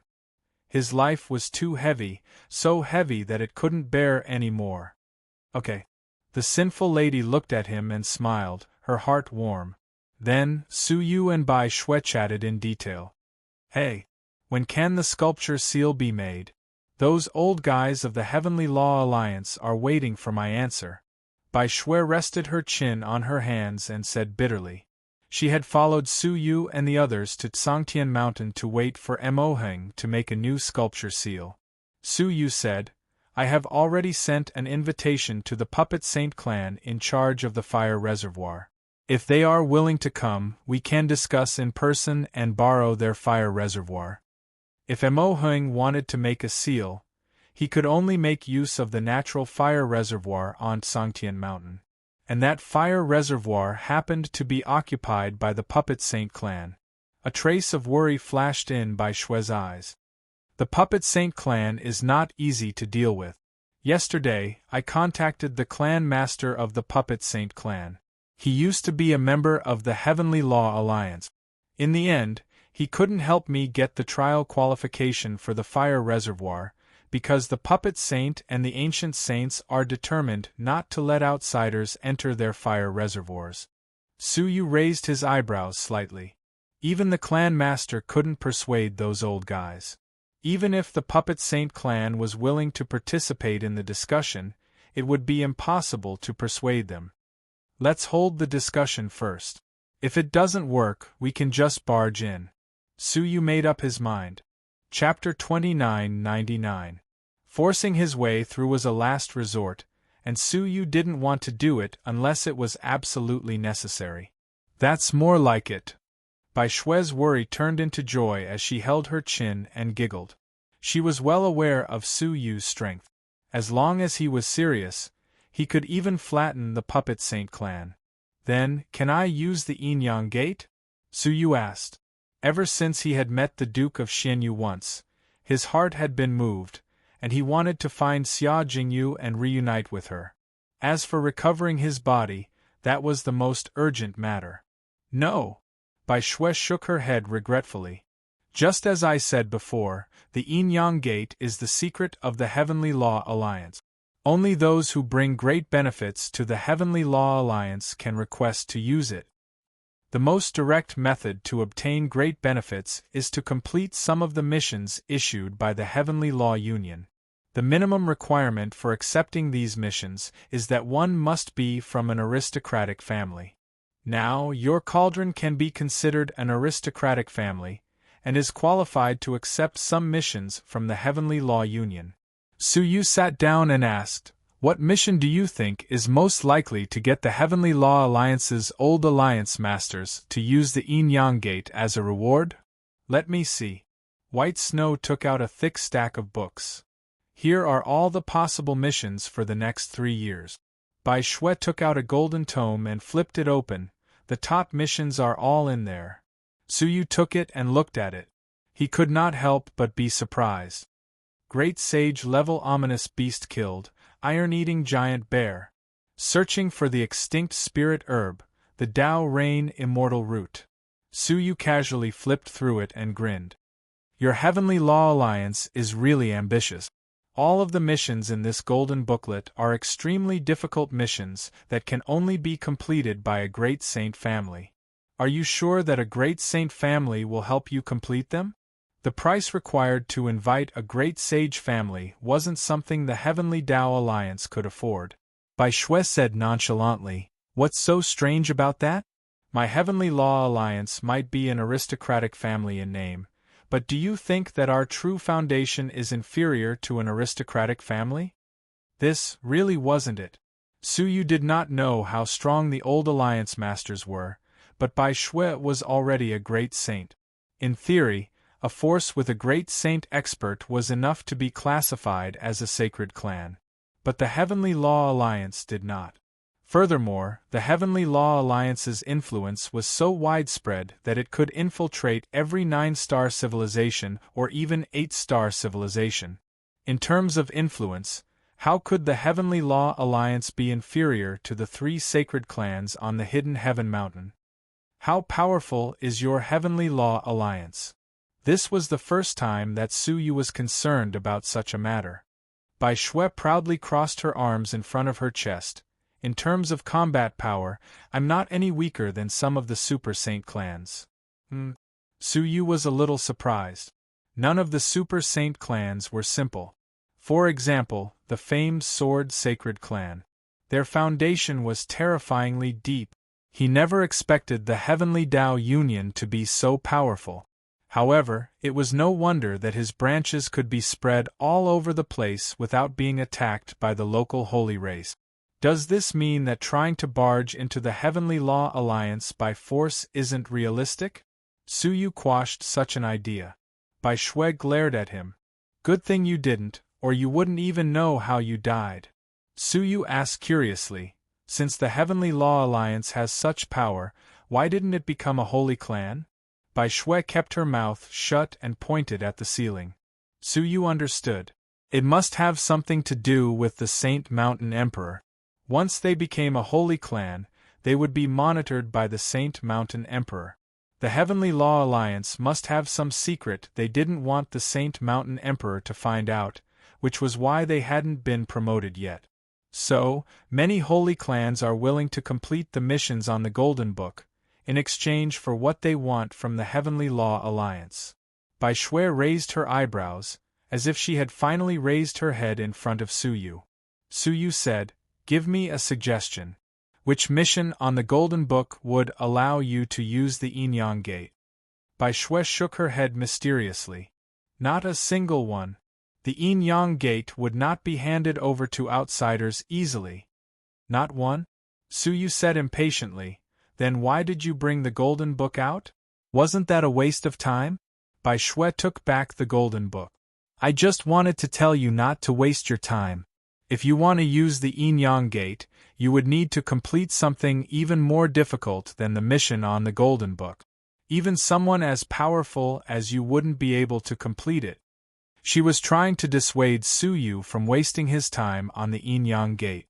Suyu said stubbornly, "Where there's a will, there's nothing impossible in this world." In his 200 years of cultivation, Suyu had always held the belief that he would not give up until the very last moment. Bai Shui looked deeply into Suyu's eyes. After a moment, she sighed helplessly. "All right, since you don't want to give up, I will use my authority as the Heavenly Law Alliance Master to make an exception and give you a chance to participate in the mission." Without waiting for Suyu to agree, Bai Shui said, "Don't make a decision yet. Let me finish. This mission has already invited all the big and small forces of the 10 Heavens 100 Caves to send representatives to carry out the mission. There are many holy clans among them, and even a super holy clan has agreed to accept the mission." Suyu frowned. The more involved the mission, the more difficult it would be. If even a super holy clan was involved, this mission would be extraordinarily difficult. "The mission is to head to the Heavenly Law Prison and repair it," Bai Shui said. Heavenly Law Prison? Suyu had read many books about the 9-star civilizations, but this was the first time he had heard of the Heavenly Law Prison. How ignorant! You haven't even heard of the Heavenly Law Prison. Bai Shui blinked, covering her mouth as she laughed. The Heavenly Law Prison is one of the 3 ancient prisons set up by the Holy Mountain's Son of Heaven in the 9-star civilizations. Extremely ancient heinous criminals are imprisoned inside. Every prisoner possesses the primeval divine power to destroy the 9-star civilization. For example, there are 7 heroes who accompanied the human ancestor to fight against the Holy Mountain in the last era. Their cultivation levels have reached the level of all saints. Suyu's pupils constricted. Comrades of the human ancestor? Those 7 almighty beings are said to be the former disciples of the human ancestor. Each of them is a strong man of the ancestor level. They are extremely terrifying. The Heavenly Law Prison has a seal from the Holy Mountain, which seals them all year round. However, the prison has experienced the baptism of time, and a considerable degree of decay has appeared. This requires a considerable number of strong men to repair the Heavenly Law Prison. The Holy Mountain has entrusted this mission to the Heavenly Law Alliance. The Heavenly Law Alliance cannot complete it alone, and can only invite the strong men of the world with generous gift. After a pause, Bai Shui said thoughtfully, "I don't know why, but the current speed of repair is quite slow. It is very likely that it will be overdue. When that time comes, the Heavenly Law Alliance may be punished by the Holy Mountain. If you can turn the tide and complete the repair ahead of time, you will be the savior of the Heavenly Law Alliance. It should not be a problem to borrow the Yin-Yang Gate again." Suyu did not hesitate. "Give me a copy of this mission. For the Yin-Yang Gate, any risk was worth taking." Moreover, he really wanted to meet the 7 disciples of the human ancestor. Chapter 3000. All he wanted was to know if his disciples were still alive. "Okay, I'll find a way to forge a new seal for you," Suyu promised. He couldn't wait to carry out the task of repairing the Heavenly Law Prison. In the following time, Suyu concentrated on his training. The primeval energy was only effective the first time it was used. No matter how it was used, it wouldn't work. Therefore, he could only rely on the local pure heavenly law energy to improve his cultivation bit by bit. Under normal circumstances, it would take him no less than 100,000 years to advance to the second stage of the middle stage of the heavenly law master. Time passed little by little. 1 month later, Suyu opened his eyes slowly. Although he had worked very hard in the past 10 days, the improvement in his cultivation was quite small. I have to find a way to improve my cultivation. Suyu didn't have enough time. He could encounter the Emperor of the Holy Mountain at any time and have a great battle. Therefore, improving his cultivation was an urgent matter. However, this was not the time to think about it. He had sent out the invitation today. He looked into the distant sky with a hint of shrewdness in his eyes. Don't let me down. Suyu took a step forward and used the secret space technique to come to the first hall. The first hall was extremely large. It looked like a living room from the outside, but it was actually a vast forest with green peaks. On one of the towering mountains there was a pavilion. When Suyu arrived, there were already many people sitting in the pavilion. Suyu knew one of them. It was the Green Hat old ancestor of the Greenwood Holy Clan whom he had met not long ago. The other person was a mysterious man who emitted a gloomy aura. Judging from the seat opposite the Green Hat old ancestor, he should be the famous Netherworld old ancestor. As for the others, they took the initiative to greet Suyu with kind faces. They should be the great families attached to the 2 holy clans. They had come because they had been instructed by the 2 great saints. In addition, there was a group of indifferent people, about 100 of them. More than I expected. Suyu stepped forward with a smile. He had thought only the Green Hat old ancestor would come, but the Netherworld old ancestor and his faction had also come. Moreover, there were some other factions which was unexpected. The Green Hat old ancestor smiled kindly. Cauldron Master, please tell me what you need. Old ancestor Netherworld saw this and was secretly surprised. As expected, old ancestor Green Hat was quite afraid of this cauldron. He was actually so humble. He just didn't know where this so-called cauldron venerable one came from. Was his identity extraordinary, or was his strength outstanding? Suyu sat down and waved his hand casually. A table appeared in front of each of them, and it was filled with all kinds of spiritual fruits. At first, the leaders of the various powers did not care, but upon closer inspection, they realized that those were actually quite valuable spirit fruits. Many of the leaders of the forces who were looking down on them couldn't help but retract their arrogance. It seemed that the cauldron was not as bad as the news said. I have gathered all of you here today because I want to discuss something with you. Suyu went straight to the point. The Green Hat old ancestor smiled and waited silently for Suyu to continue. However, some of the leaders of the forces who had come with ill intentions already snorted disdainfully. Discuss? Who do you think you are? The one who had just spoken was an ancient sage. Based on what he could sense, he should have already reached ancient sage pinnacle, just a step away from becoming a great sage. His face was full of red sideburns, and his eyes were burning with 2 balls of fire. There was also a strong burning aura on his body. Old Ancestor Green Hat looked at him with dissatisfaction, but surprisingly didn't scold him. If other ancient saints had offended Suyu, he would have given them a warning. However, this red-bearded ancient saint was the ancestor of the most powerful family in the Tsangtian Mountain, the Burning Flame family. This family's foundation was quite good, and it wouldn't be long before they became a sacred race. However, old Ancestor Green Hat didn't care about this. No matter how powerful the aristocratic families were, he didn't put them in his eyes. What he cared about was that the Burning Flame family was a vassal force of the sacred puppet race. Tsangtian Mountain's fire pond was managed by the Scorching Flame family. Later on, when the sacred puppet race descended on Tsangtian Mountain, The scorching flame family gifted the fire pond to the sacred puppet race. If he reprimanded the burning flame family, it would be the same as going against the sacred puppet clan. As for the sacred puppet tribe, Green Hat really didn't want to provoke them. Suyu cast a sidelong glance at him and ignored him. He then said, I once obtained a treasure by accident, and I would like to share it with all of you. Treasure? The Netherworld Old Ancestor was disappointed. He had thought that Suyu's discussion would be about something important. So it was to share the treasures. He wanted to leave. With his status and level, he had seen all kinds of treasures in the world. Apart from the divine objects from the Holy Mountain, he had obtained all kinds of treasures that the great saints of the 9-star civilizations could come into contact with. Suyu was just a middle-stage master of the heavenly law. What kind of treasures could he share? He felt that this trip was a waste of time.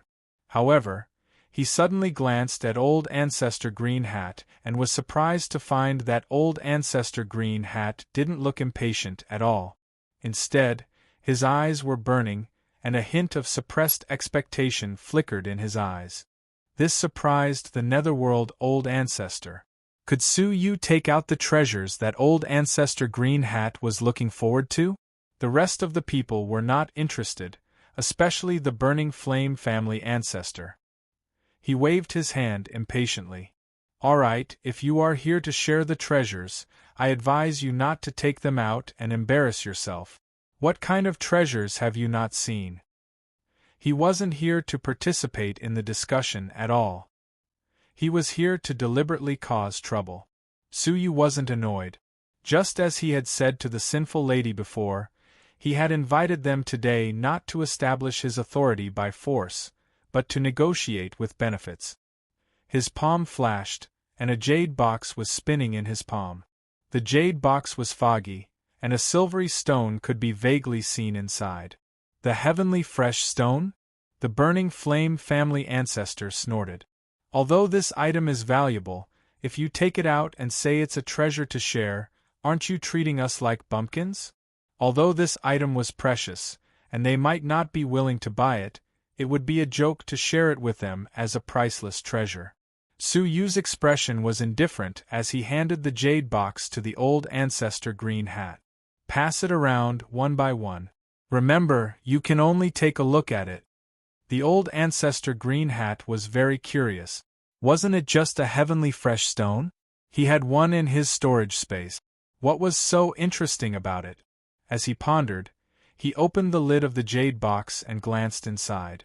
Then, he was shocked. His eyes shrank and his old body couldn't help but tremble. He said in horror, This is... Before he could finish his words, Suyu made a stroke with his fingertip, and a wisp of space energy covered the jade box again. Next, the Netherworld Old Ancestor took the jade box, his heart full of doubts. Wasn't the Old Ancestor Green Hat's reaction too exaggerated? How could an old monster who had cultivated for so many years lose his composure like this? He sneered inwardly and shook his head in amusement. He opened the jade box himself, but when he looked inside, he suddenly stood up from the stone bench, his eyes wide open. A cold and gloomy aura was released invisibly, enveloping the whole pavilion. It was extremely horrifying. Fortunately, the Old Ancestor Green Hat reacted in time. He displayed a huge domain and protected all the people in the pavilion. Otherwise, they would have been seriously injured or killed by the Netherworld Old Ancestor's gloomy aura. Netherworld, calm down. You are an old monster who has cultivated for so many years. The Old Ancestor Green Hat scolded him. Tomorrow morning.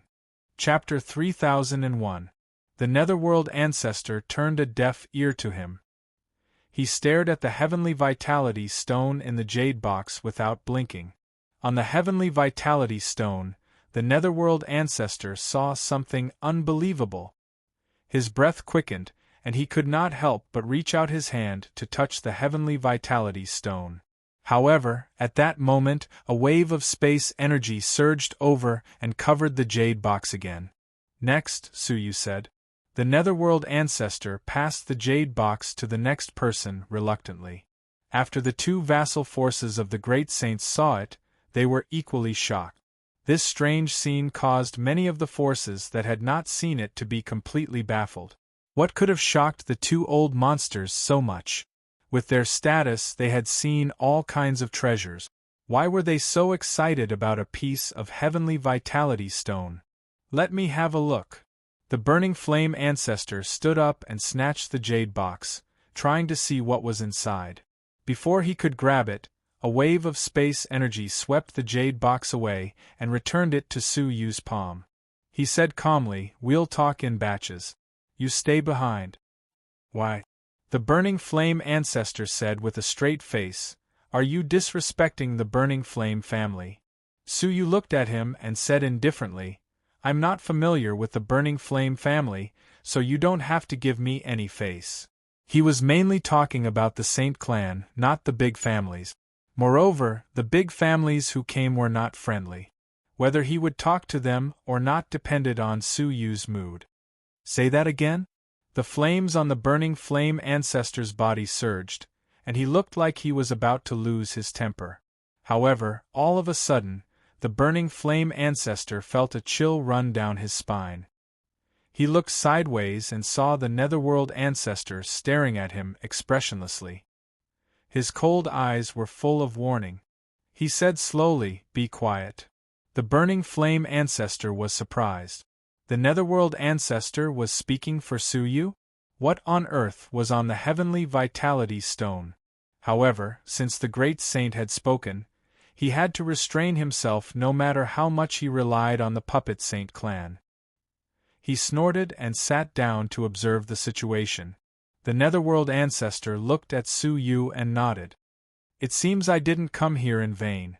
If he had listened to his clansman's suggestion and refused this meeting, he probably wouldn't have been able to see such a shocking object. Su Yu smiled faintly. "Thank you, Ancestor Yuming, for taking a liking to this little thing. If you don't mind, I can let you look at it once a year. Each time, you can look at it for 2 hours at most." The Netherworld ancestor's pupils constricted when he heard this, and he couldn't conceal the burning desire in his eyes. Of course, he was clearly aware that there was no such thing as a free lunch in the world. Moreover, this wasn't a free lunch at all, but a great fortune that was difficult to come by in an era. He said secretively, "As long as it doesn't harm the fundamental interests of the Holy Netherworld clan, anything can be discussed." From the very beginning, he had set his bottom line extremely low. This was because he felt that for such an unparalleled treasure, such a great opportunity, the price to pay would definitely be extraordinary. "You're exaggerating, old ancestor Yuming." Su Yu waved his hand and chuckled. "What I want is very simple." He drew 4 words in the air with his finger. The Netherworld old ancestor fixed his eyes on it and could not help but be surprised. An alliance of attack and defense? The so-called offensive and defensive alliance was to deal with enemies together and seize benefits together. However, wasn't this request a little too simple? He was pondering whether there was a deeper meaning behind the words. "Is that all?" the Netherworld old ancestor asked tentatively. Su Yu nodded. "That's all. As long as you keep your promise, I can fulfill my promise too." Upon hearing this, the Netherworld old ancestor's breathing quickened. He said, "All right. I can promise you on behalf of the Holy Netherworld clan right now. From now on, as long as the Holy Netherworld clan exists on the Tsangtian Mountain, we will be allies with the Cauldron forever." As a great saint, his promise naturally carried great weight. "All right," Su Yu nodded. With their realm and status, they no longer needed the so-called agreement. If the Netherworld old ancestor did not want to abide by the agreement, what was the point of having an agreement? It had no binding force on him at all. The real binding force was the heavenly vitality stone in Su Yu's hand. The Netherworld old ancestor was overjoyed. He looked at the heavenly vitality stone in Su Yu's palm from time to time, looking forward to it. Then, Su Yu looked at the green hat old ancestor. My request to the Greenwood Saint clan is the same. The green hat old ancestor smiled and nodded repeatedly. What kind of relationship do you have with me? I agree, of course I agree. Thus, the Greenwood Saint clan signed an alliance with the Cauldron. Then, Suyu looked at the two vassal forces of the Holy Clan. Before Suyu could ask, they said hurriedly, "Of course we agree." How could they not agree to such a great deal? Unexpectedly, Suyu said, "I haven't stated my conditions yet. How could the requirements of the Holy Clan and the great families be the same?" He did not expect the great families to provide much help to the Cauldron. "If you want to have a look at the contents of the Heavenly Vitality Stone, I need you to promise me one thing," Suyu said. "Cauldron Master, please say it." The leaders of the forces could not help but ask. They had to get the contents of the Heavenly Vitality Stone at any cost. It was definitely an epic-level opportunity for a family to prosper for a long time. Suyu said, "I want you to become a member of the Cauldron within 100 years and serve it for 100 years. After 100 years, you can stay in the Cauldron or leave it as you wish." The faces of the Netherworld Old Ancestor and the Green Hat Old Ancestor changed slightly. Was he going to annex these forces? The two great saints were not willing because these were all vassal forces. Now that they were annexed by the Cauldron, was he trying to poach them? However, after the two of them looked at each other, they quickly made up their mind. Based on the contents of the Heavenly Vitality Stone, if they could really learn it, how could the vassal families compare? In the future, tens of thousands of great families in the world would come to seek refuge with them. More importantly, they must not provoke Suyu. If he left the Tsangtian Mountain in a fit of anger, with the help of the Heavenly Vitality Stone, there would be plenty of holy clans in the world who would be willing to form an alliance with Suyu. By then, the two holy clans might not have this opportunity. The leaders of the forces said almost without hesitation, "We agree." The two holy clans were vassals, and joining the Cauldron was also a form of vassal. They were just changing masters, so why not? There was no loss, and they could obtain the shocking contents of the Heavenly Vitality Stone. Naturally, they had to agree. "All right." Suyu nodded and agreed. "Every 3 years, you will have a chance to look at it." 3 years? It was far less frequent than the holy clans. However, it was good enough to give them a chance. They did not dare to ask for more, so they nodded and agreed. After all of them had finished their discussion, the ones who were left were a group of forces with ill intentions. Suyu looked at them, but did not hand the jade box over to them. He said, "First, tell me what you want to talk to me about today." It was obvious that they were not here to listen to Suyu's discussion, but to talk to him about something. Juyen Old Ancestor looked at the jade box in Suyu's hand in bewilderment. He was rather curious about what was inside. It had actually facilitated the alliance of two holy clans, several great families, and the Cauldron in such a short time. Chapter 3002. "Speak," Suyu said indifferently. After weighing the pros and cons, Ancestor Juyen said, "Today, I am here to inform you that the Huang family once owed us a sum of money. Now that you have inherited the Huang family, you should repay this debt." As he spoke, Ancestor Juyen took out a thick stack of contract. The one at the top had a debt of 10 billion soul stones, which was equivalent to the accumulation of the family for decades. Moreover, there was only one, and the thick stack below was an IOU. The total amount would be astronomical. As the saying goes, it is only right and proper to repay debts. Ancestor Juyen shook the thick contract. "Please abide by the agreement and continue to repay the debt." Because the Cauldron Zun had formed an alliance with the two saint clans, Ancestor Juyen spoke more politely. Ancestor Green Hat snorted and said, "Juyen, don't go too far. Tell me clearly how these contracts came about. Don't use chicken feathers as a token of authority." In the history of the Huang family for several eras, there was a drastic change in the family. The strong men of the family died one after another, leaving only an ancient saint and many of the younger generation. At that time, the Huang family was surrounded by enemies, eyeing them covetously.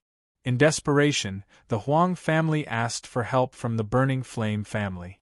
The Burning Flame family immediately sent a large number of experts to the Huang family to protect them, which helped the Huang family survive.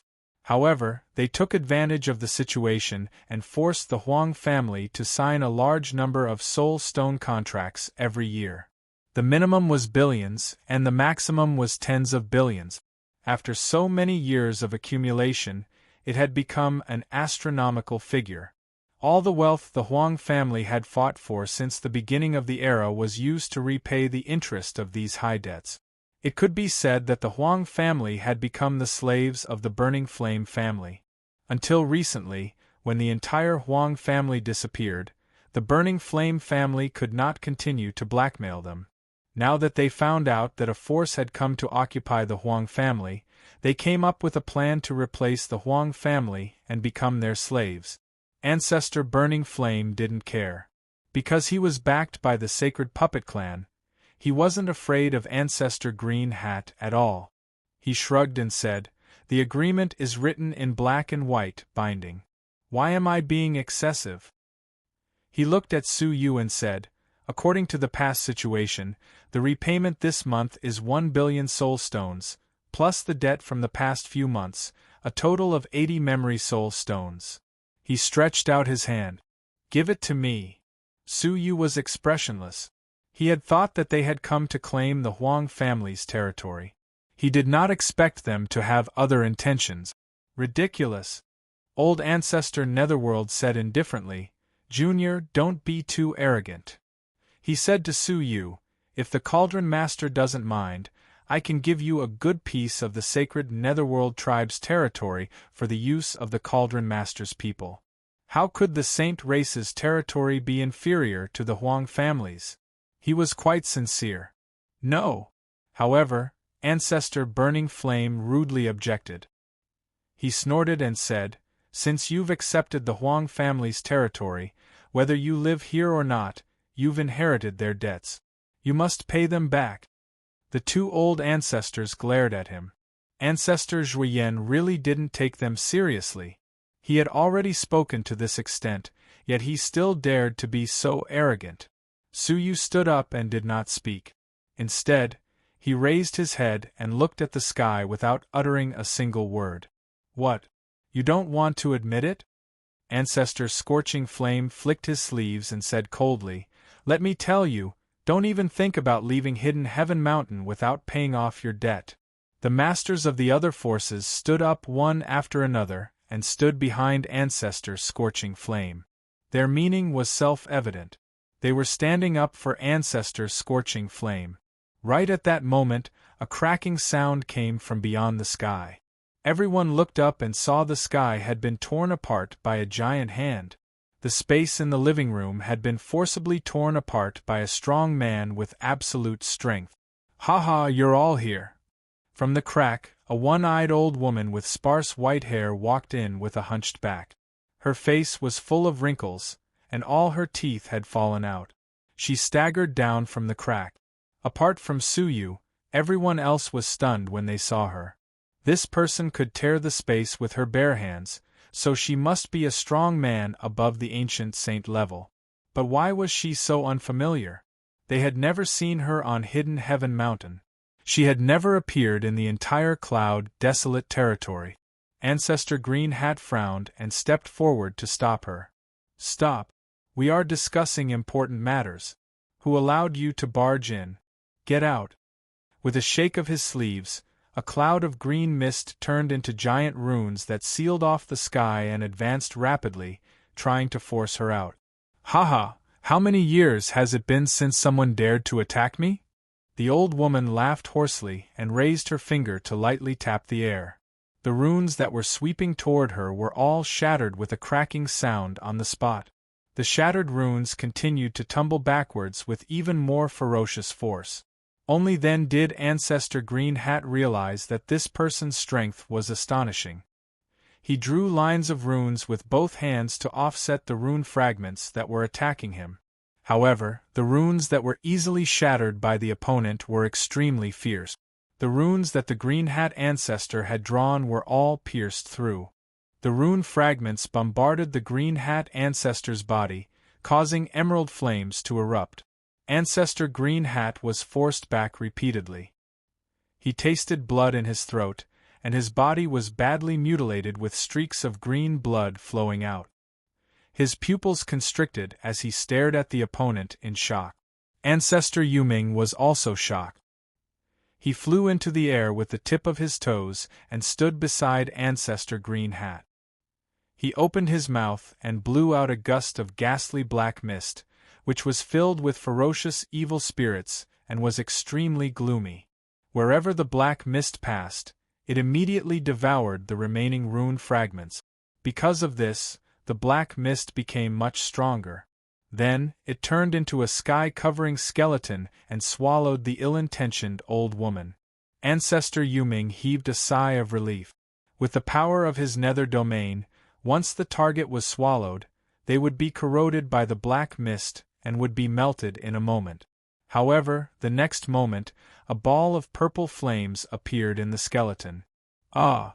The black mist skeleton immediately let out a blood-curdling scream. Then, it was quickly burned into ashes. Only the old woman was left in the center. She was completely unharmed.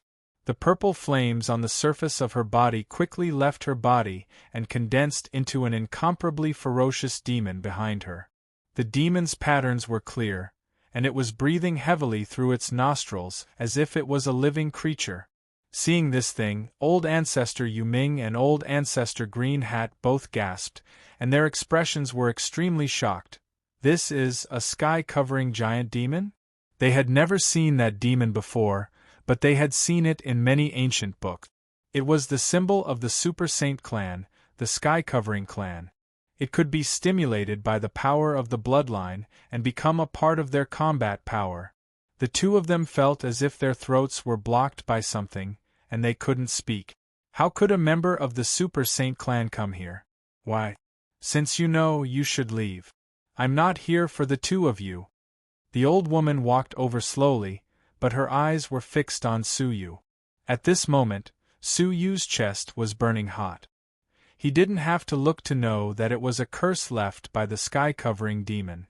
As long as a member of the sky-covering clan was nearby, it would be triggered. Chapter 3003. However, Su Yu's expression was very calm, as if he had already guessed the old woman's intention.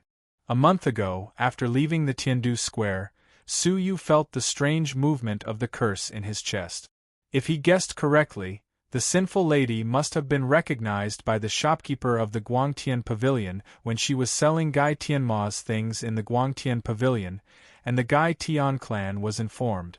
Therefore, Su Yu had been waiting for this day.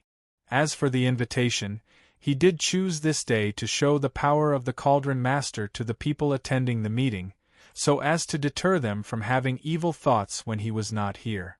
However, he did not predict that the people of the Gai Tian clan would come on this day. It was just a coincidence. The Green Hat Old Ancestor and the Yuming Old Ancestor felt their scalps go numb.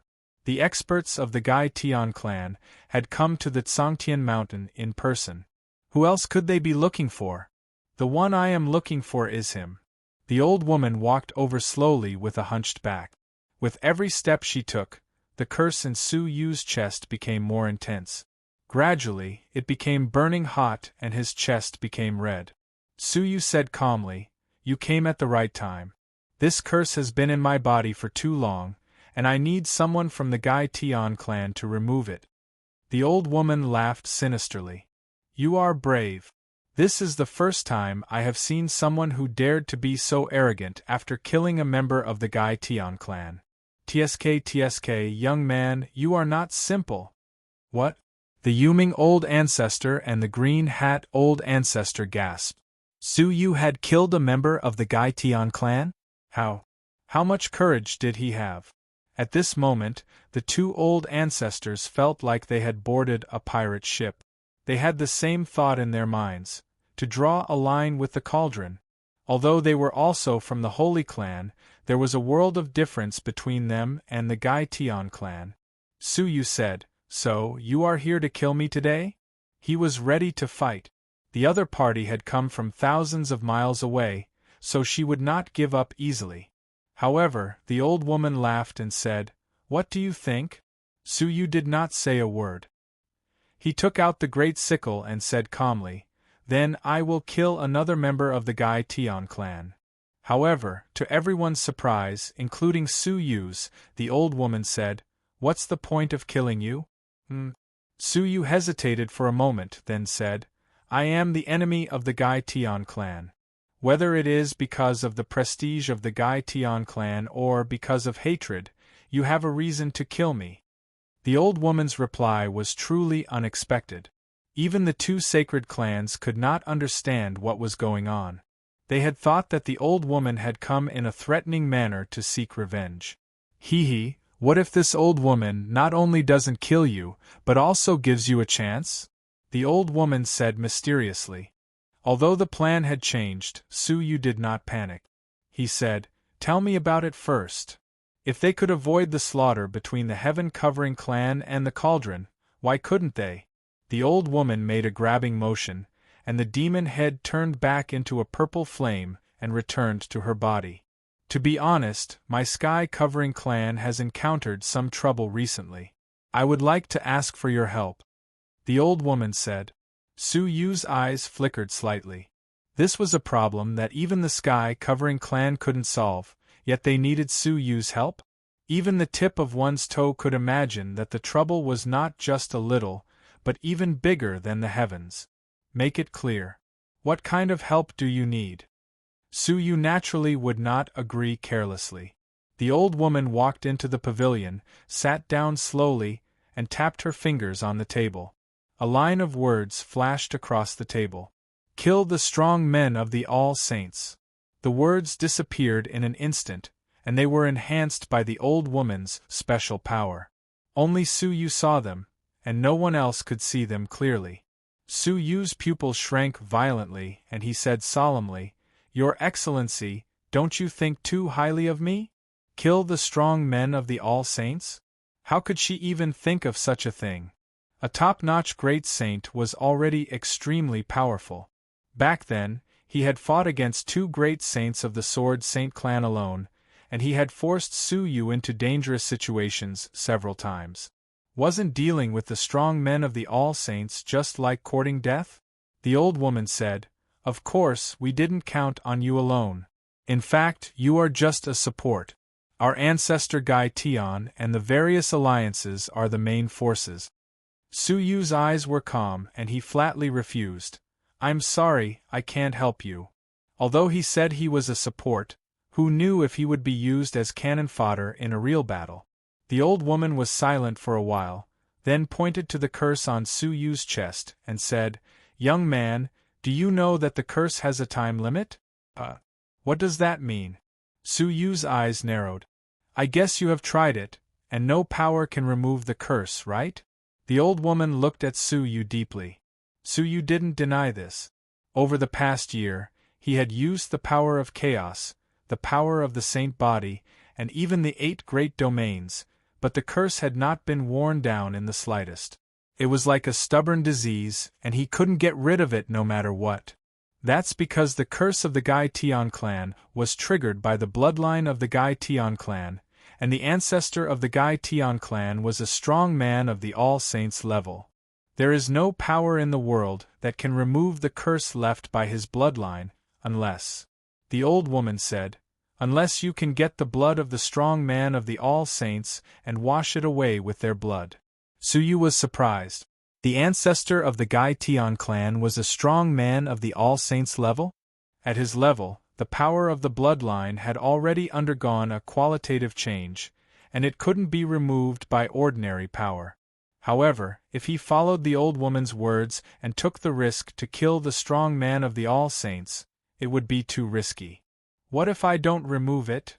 Su Yu had studied the curse for a long time, but he hadn't found any harm to it. The old woman laughed hoarsely. So what? As I said just now, the curse has a time limit. In 10 years at most, the curse will break out. Su Yu's heart skipped a beat. Break out? What would happen then? Would it cause harm to his body? After a pause, the old woman said, After the curse breaks out, you won't die, but everyone around you will. The curse will devour your mind and control you into a demonic creature that has lost all sense of reason. The closer you are to someone, the more you will want to kill them. Don't count on luck. Before the ancestor of the Gai Tian clan died, he fought with a strong man of the All Saints who was a descendant of the Son of Heaven.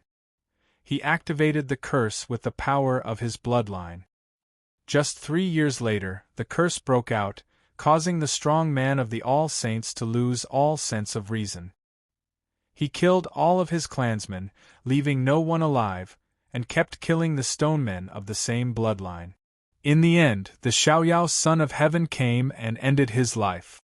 The old woman looked at Su Yu and said hoarsely, I know you are proficient in the field of souls, but so what? No matter how strong your soul is it stronger than the strong man of the All Saints? Of course not. Even the strong men of the All Saints couldn't avoid the curse breaking out, let alone Su Yu. Once Su Yu lost control, the first person he wanted to kill would be Su Ke, then Xia Jingyu, the sinful woman, Xing Ge, and so on. Chapter 3004. Moreover, with Su Yu's great power, they would definitely not be able to resist him. This curse was far more dangerous than he had imagined. How is it? Are you afraid? The old woman said with a smile that was not a smile. Su Yu was silent for a moment, then shook his head slightly. I can only tell you that I'm sorry, but I still can't agree to it. The heaven-engulfing curse was indeed powerful, and it could possibly harm the people around Su Yu, but so what? The cursed body belonged to Heavenly Prince Mirrorflower, not Su Yu. As long as the body was returned, the curse on Mirrorflower Heavenly Prince would break out. It had nothing to do with Su Yu. He couldn't wait for the curse to break out sooner. Really? If you are here to take my life, I will accompany you to the end. If you are here to negotiate with me, I am sorry, but I am powerless. Su Yu was unusually calm. The old woman was startled. She had tried so hard to persuade Su Yu, and she had assumed that Su Yu would give in. But in the end, he was not afraid at all? Are you sure? According to my estimation, your curse will only break out in 10 years at most. If you can't control it properly, it might even take 3 to 5 years, the old woman warned again. 3 to 5 years might not even be enough to cover a long journey. Su Yu leaned against the chair calmly and said, Come on, it's best if you can erupt this year. 3 to 5 years is too long. He said leisurely, The bloodline power of the covering heaven demon that died in my hands doesn't look pure, but it actually took 10 years. Sigh, it's too slow. After the old woman ascertained that Su Yu wasn't joking, she became confused. He's not afraid of death? Of course, Su Yu was afraid of death. However, he was not the one who would die, so of course he was not afraid. Young man, although I don't know what you're relying on, please reconsider. Since threats didn't work, the old woman could only try to tempt him with benefits. To be honest, that Wanxing warrior has just returned from an ancient tomb. He might have a divine item that can affect the structure of the 9-star civilizations. What was it that was so exaggerated that it could even affect the situation of a 9-star civilization? Seeing the doubt in Su Yu's eyes, the old woman used her finger to write another line of words on the table. Sinkhole Empyrean Lord. What? Su Yu's pupils shrank. Sinkhole Empyrean Lord? Wasn't that the original owner of the Sinkhole Monument? He actually has an ancient tomb in this world? Could it be that the Sinkhole Empyrean Lord was already dead? As the old woman observed Su Yu's expression, she revealed a profound smile and said, It seems like I really underestimated you. It turns out that you also knew about his existence. Very few people knew of the existence of the Sinkhole Emperor Lord. Even many of the Saint clans had never heard of it. The old woman was worried that Su Yu might not know the name of the ultimate Emperor Master. Unexpectedly, not only did he know, but he also seemed to know quite a lot. Is that really an ancient tomb? Suyu asked. The old woman hesitated for a moment before shaking her head. I'm not sure, but since ancient times, very few people have come out alive. In other words, it was very likely that the myriad saint expert was the only one to come out alive after all these years. It was completely unknown what he had brought out. How about it? Are you interested in joining? The old woman smiled and said, anything brought out from there, even a speck of dust, is extraordinary. Suyu fell into a deep silence. If it was a treasure, he wouldn't even hesitate to reject it. However, he could not reject anything related to the Sinkhole Emperor Lord, because it was related to Qin Xian'er's resurrection. After thinking for a long time, Suyu made up his mind. How can you be sure that I am qualified to join the battle? After all, I am just a small middle-stage master of the Heaven Law. Hearing this, the old woman smiled and said, you don't have to hide it. In the Battle of the Blood Mountain, you killed 2 great saints of the Sword Saint clan. This matter has spread throughout the circle of the Saint clan. There is no one who doesn't know about your legend. And this is also the reason why I came to you. It was precisely because Suyu was useful that the Sky Guy clan changed their minds. Instead of killing him, it was better to make use of his strength. For a Super Saint clan like the Sky Guy clan, feelings and honor were no longer the most important thing. What was important was the interests. As the ancients said, there were no eternal enemies, only eternal interests. What? The ghost ancestor was startled, and a chill ran down his spine. Only now did he know that Suyu had killed 2 peerless experts of the Sword Saint clan. If the old woman had not told him, he would not have known. He glanced at the green hat ancestor and saw that he was calm. Obviously, he had known about it long ago. He could not help but stare at him. How could he have kept it from him for so long? At this moment, the ghost ancestor was extremely glad that he had made a wise decision. He did not recklessly occupy the territory of the Huang family. Instead, he observed the situation and did not advance rashly. Otherwise, he would have had a conflict with the Cauldron unknowingly. Just thinking about it sent chills down his spine. He looked at Suyu with unprecedented awe in his eyes. The idea of seizing the heavenly vitality stone in his mind was quickly extinguished. He did not even dare to think about it anymore. The ghost ancestor was shocked. How could the flame ancestor be any better? If the words had not come from the peerless experts of the Sky Guy clan, he would not have believed that Suyu had killed 2 of the 10,000 saints of the Sword Saint clan. He secretly took a deep breath. Suddenly, he felt that the contract in his hand was extremely hot, and he wanted to burn it all down. Suyu frowned slightly. Did the news spread so fast? He was a little worried that the Sword Saint clan would come to cause trouble. The old woman laughed. The news was earth-shattering, and many forces were present at that time. How could it not spread quickly? However, you can rest assured that the Sword Saint clan is not in the mood to cause trouble for you now. They can't even protect themselves. Originally, there were only 4 great saints left, which could barely maintain the operations of the Sword Saint clan. Now that they had lost 2 more, there were only 2 great saints left to support them. They could barely protect the Sword Saint clan, so how could they spare the energy to seek revenge on Suyu? If that was the case, then he could rest assured. Time and place, Suyu said. The old woman smiled knowingly and said, Cauldron Master is a smart man. I can promise you on behalf of the Sky Guy clan that no matter whether this matter succeeds or fails, the grievances between us will be written off, and we will never cause trouble for you and the Cauldron again. After saying that, she took out a piece of paper and put it on the table.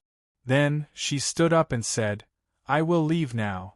Suyu silently put away the piece of paper and said, Okay. The old woman leaped into the void. Before leaving, she looked at the flame ancestor, wanting to say something, but stopped on second thought. Forget it, just take care of yourself. she left the Tsangtian mountain. When she looked down at the Tsangtian mountain from a very high place in the sky, her old eyebrows furrowed. Strange, did I sense it wrong just now? Why does it feel a little like the aura of that person? The old woman pondered. After pondering for a while, she glanced at the ground, trying to find out the situation of the Tsangtian mountain. However, just as the old woman's eyes swept over the puppet Saint Clan, a cold snort sounded in her mind. Since you know it's me, why don't you get out of here? The old woman screamed, and her soul almost collapsed. She held her head and fled in horror, not even daring to look back. Chapter 3005. After fleeing for 3 days and 3 nights, he finally stopped when he was completely out of the cloud, desolate territory. He could not help but gasp for breath. His face was pale as he murmured, "That person, he is still alive? Impossible, impossible." The ancestors clearly cursed him back then, and he was finally killed by Prince Xiaoyao. How could he still be alive? And he even got rid of the ancestors' curse? Just now, she felt a cursed aura on Ancestor Zhuoyan. At first, she thought that the person was infected by the cursed aura because he was with Su Yu. However, when she carefully examined it before leaving, she found that it was obviously not right. The cursed aura on Ancestor Zhuoyan was very old and not caused by Su Yu's curse. The only explanation was that there was a cursed person nearby, and he was extremely old. This reminded her of the strong men of all saints who were cursed by the ancestors. That was why she investigated out of curiosity, but the result of the investigation shocked her. "We must report this to the ancestor, the real trouble is coming," the old woman said, trembling with fear. If it was really the enemy from back then the end of the Heaven Guy clan was not far away. 3 days ago. In the pavilion, Su Yu looked at the sky in surprise. He felt that after the old woman left, she had probed the Tsangtian mountain with her eyes, but soon left again. Did she find anything? Su Yu thought for a moment, but did not take it to heart. He sat down again, looked at Ancestor Zhuoyan again, and said lightly, "Let's talk about the debt again. You just said that you want us to pay the interest for nearly a year, 10 billion soul stones, right?" Ancestor Zhuoyan immediately stood up as if there were thorns under his buttocks. He said timidly, That was all a misunderstanding, I didn't mean that." Su Yu looked at him coldly. "So you mean that I am deaf?" Did he think he was so easy to fool? Just now, this person was very arrogant, looking down on everyone, and insisted that Su Yu pay the interest in the future. Ancestor Zhuoyan's hair stood on end when Su Yu looked at him. This was a demonic existence who killed 2 strong men of the famed Sword Saint clan all by himself. It would not be a problem for him to wipe out the Tsangtian mountain alone. The puppet Saint clan behind him might not be able to withstand him. His heart trembled and he hurriedly bowed and said, "This lowly one had eyes but failed to recognize Mount Tai. Please forgive this lowly one's mistake and forgive this junior's rudeness." Su Yu laughed and said, "You really know how to do business without any capital. If the blackmail was successful, it would be tens of billions of soul stones. If it failed, it would just be an apology, and there would be nothing to pay." Ancestor Scorching Flame's mouth was filled with bitterness. He knew that he couldn't put up a perfunctory front right now, so he could only say, "What does my lord want? My Scorching Flame family will not be stingy." Su Yu said calmly, "Because of your disrespect just now, I should kill you." Ancestor Burning Flame shuddered and bowed. "Please have mercy, senior. However, it's my first time here on the Tsangtian mountain, and I don't want to start a massacre," Su Yu said. "As long as you're willing to do something for me, I'll let you go." Ancestor Scorching Flame saw a glimmer of hope and hurriedly said, "My lord, please have mercy on me. Tell me what I can do." Su Yu said, "It's very simple. I'll give you a month's time. Ask all the middle-sized and above influences on the Tsangtian mountain to come to the Cauldron." His initial plan was to unite all the effective influences on the Tsangtian mountain with the Cauldron as the center. If there were any difficulties in the future, he could mobilize all the forces on the Tsangtian mountain to resist the enemy. He could even order them to be used by the Cauldron to expand its territory. That's all. Ancestor Burning Flame was a little surprised. He had thought that Su Yu would ask for an exorbitant price, but it turned out to be such a simple request. Do it immediately. I don't have to tell you the consequences if one is missing, Su Yu said. Ancestor Burning Flame cupped his fists repeatedly. I'll do it, After a pause, he immediately looked troubled and said bitterly, I can persuade other influences, but I can't do anything about the Sacred Puppet Clan. The Sacred Puppet Clan? Su Yu frowned slightly and said, I'll go to the Sacred Puppet Clan myself. Whether it was for the alliance or to borrow their fire pool, he had to go there personally. Why don't we accompany you? Ancestor Green Hat's expression was a little solemn. The people of the Sacred Puppet Clan are not easy to deal with. If you go, they may not treat you well. It might be better with the two of us by your side. Ancestor Yuming agreed. Well, the Sacred Puppet Clan is always mysterious. It's better to have more people accompanying me. Of course, Su Yu would not refuse the company of two great saints. Let's pay a visit now.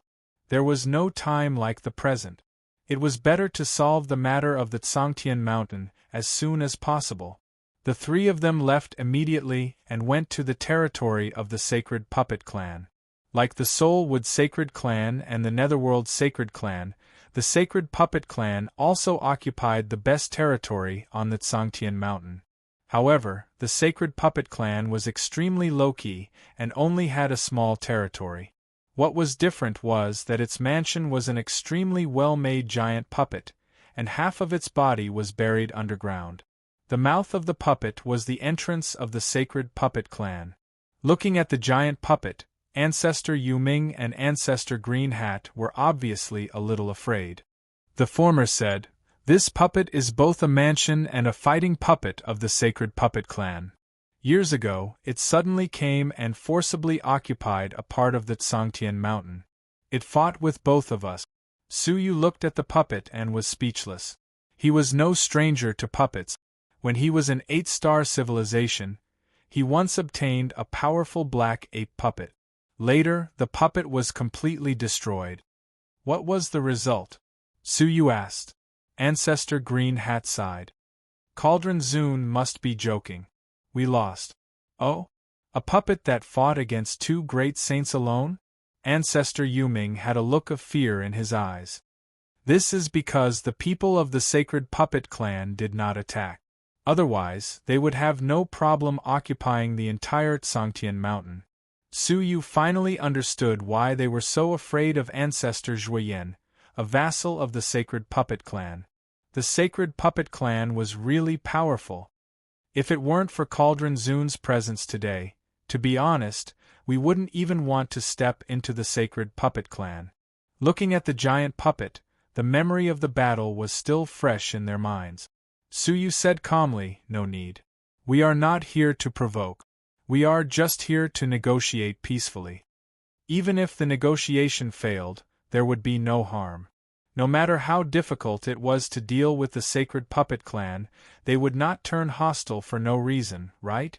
The three of them walked towards the entrance of the Sacred Puppet Clan. As soon as they reached the entrance, two golden beams of light were brewing in the eyes of the puppet, aiming at Ancestor Yuming and Ancestor Green Hat respectively. The two of them stiffened and immediately went on full alert. What are you two doing here? A soft snort came from the puppet. It was the ancestor of the Sacred Puppet Clan, the ancestor of the Sacred Puppet Clan. His tone was very unfriendly, and he did not show up in person. Su Yu sighed secretly. It was really difficult to deal with. Chapter 3006. However, since he was already here, he might as well give it a try. Old Ancestor Green Hat looked around warily and said, Hee, as a fellow great sage of Tsangtian Mountain, can't I pay a visit to the puppet ancestor? I'm not free. The puppet patriarch bluntly refused, not giving any face to the Green Hat patriarch. Old Ancestor Green Hat lost all his face, but he wasn't angry. The puppet patriarch had always been this kind of person, and he wouldn't get angry. The patriarch of the Netherworld said sinisterly, "To be honest, someone from the Super Sacred Clan, the Heaven Covering Clan, came here just now. Aren't you worried, patriarch of the puppet tribe?" The Sacred Puppet Clan fell silent for a moment, and then the huge puppet's mouth slowly opened, and a cold voice came from within. "Don't touch or look around after you come in, or I'll expel you immediately." The two patriarchs looked at each other and smiled bitterly. After all, the two of them had been defeated by the puppet patriarch in the past, so they did not receive any respect from him.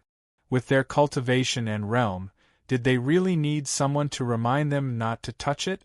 Suyu fell into deep thought. Could there be some unspeakable secret within the Puppet Saint clan? Why did they warn him so deliberately? Hiding this doubt in his heart, he followed the two ancestors into the sacred puppet tribe. What entered his sight was an enormous pitch-black space. This was the interior of the giant puppet.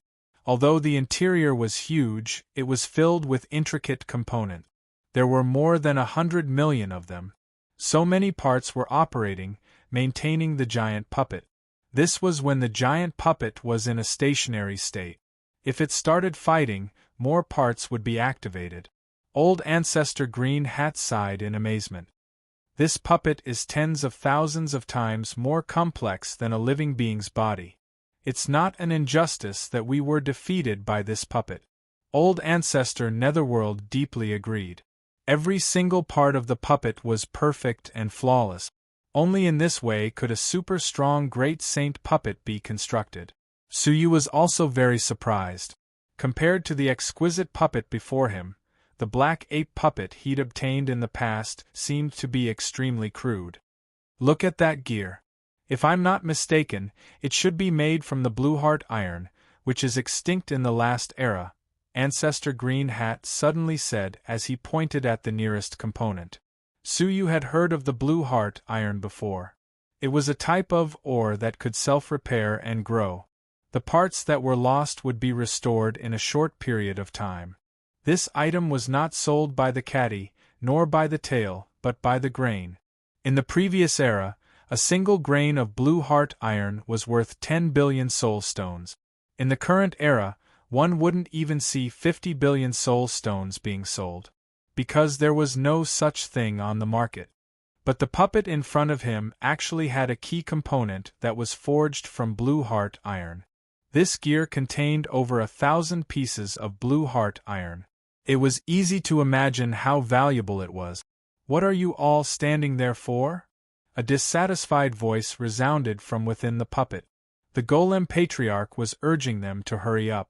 Old Ancestor Yuming and the others had no choice but to move forward until they reached the neck of the puppet. A large hall floated in midair. Inside, there was a short but extremely muscular dwarf dressed in a black robe. He was holding a hammer and hammering a puppet. He was the ancestor of the Puppet Saint tribe. Old Ancestor Green Hat and Old Ancestor Yuming were much more vigilant. They brought Suyu into the hall and bowed to the Golem Patriarch with cupped fists. The Golem Patriarch is still the same as always. The Golem Patriarch didn't even look at them. He raised his hammer and hammered the puppet. Without turning his head, he said, "What's the matter? Say it and leave immediately." Such impoliteness really caused the two old ancestors to be angry but have nowhere to vent. This punching shorty still had a bad temper. Old Ancestor Green Hat looked at Suyu and let him speak. Suyu glanced at the puppet and said, "I am the leader of the Cauldron. I have 2 matters to discuss with you. First, I want to invite you to join the Hidden Sky Mountain Alliance." At present, the 2 ancestors have already joined. Before he could finish, he was interrupted by the Golem Patriarch. "I'm not interested. Tell me the second matter." Old Ancestor Green Hat and Old Ancestor Yuming looked helpless. Before they came, they had a hunch that with the bad temper of the Golem Patriarch, he would most likely not agree to join any alliance. He only wanted to focus on making puppets. He had never been interested in the conflicts of the outside world. Suyu wasn't annoyed. He continued, "The second matter, I want to borrow your clan's fire pool to make something." Crack! All of a sudden, a long crack appeared on the chest of the puppet that was being hammered, revealing a large number of sophisticated parts inside. The puppet, which had taken so much effort to make, had been declared a failure. The Golem Patriarch was furious, and he vented his anger on Suyu and the others. "Get lost. It's all your fault for interfering with my crafting." No matter how patient Old Ancestor Green Hat and Old Ancestor Yuming were, they couldn't stand it anymore. "Golem Patriarch, watch your words. It's obviously your crafting method that has a problem. What does it have to do with us?" The crack on the puppet was obviously not there after they came. It was flawed in the first place. Otherwise, how could there be a crack when he hammered it a few times normally? The Golem Patriarch was rude and unreasonable. He raised his hammer and said fiercely, "I told you to get lost, so get lost. Otherwise, don't even think about leaving." The two ancestors were furious. What the hell was this? They winked at Suyu. Judging from today's situation, there was no way they could talk. It was better to leave as soon as possible. However, Suyu put his hands behind his back and didn't leave. Instead, he said calmly, "How dare you call yourself the Golem Patriarch with such skills?" The two ancestors' faces changed when they heard that, and they winked at Suyu immediately. The Golem Patriarch was a hot-tempered person, and he hated it when people spoke ill of him, especially when it came to crafting puppets. "Boy, do you really think I dare not do anything to you?" The Golem Patriarch's eyes were burning with anger. Suyu said expressionlessly, "I'm just telling the truth." Just as the Golem Patriarch was filled with murderous intent, Suyu said again, "You don't even know one of the 18 puppet techniques.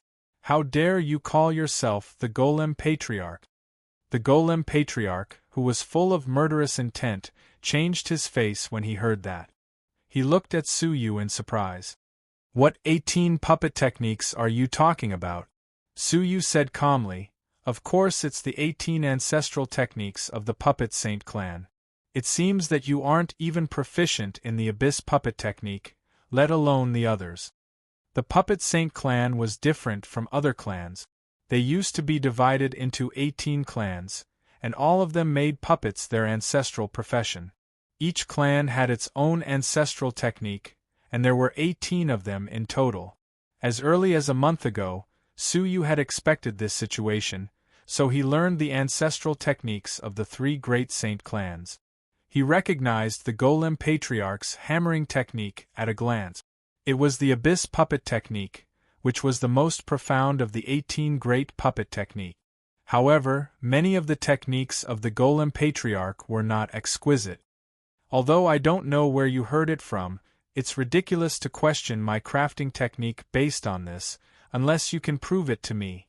The Golem Patriarch squinted at Suyu. Suyu turned around slowly and walked out. He said, "Then I'll take it as a joke. Goodbye, I won't disturb your crafting of the puppets."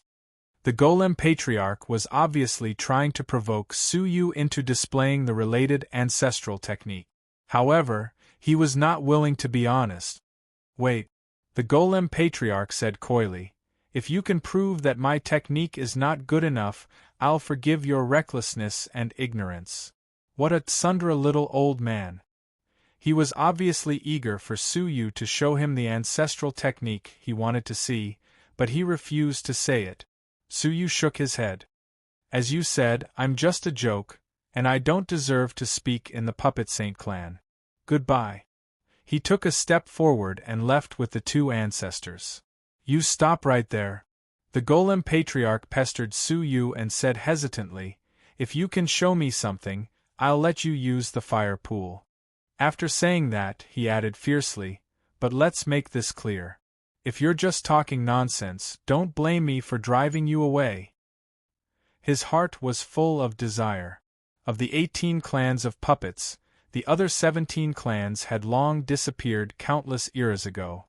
Even now, his people did not know that the other 17 clans had once existed in the world. However, The person in front of him had mentioned the 18 puppet techniques, and accurately said that they belonged to the Abyss puppet clan. This really shocked the Golem Patriarch from the bottom of his heart. Except for him and a few ancient saints, no one in the clan knew that they were only from the Abyss puppet clan, and they all called themselves the Puppet Saint clan. This person definitely knew something. Suyu smiled softly when he heard that. The Netherworld Patriarch and the Green Hat Patriarch were even more shocked. They had dealt with the Golem Patriarch many times, but this was the first time they saw him give in to someone. This hot-tempered old thing had always started a fight at the slightest disagreement. How could he be as good-tempered as he was today? "You want to lend me the fire pool?" Suyu smiled softly and turned to the cracked puppet. He stretched out his palm and said, "Give me the hammer." The Golem Patriarch immediately handed the puppet to Suyu and said, "What do you want to do?" Suyu looked at the crack and said, "I want to fuse the crack, of course." "Fuse?" The Golem Patriarch's pupils shrank.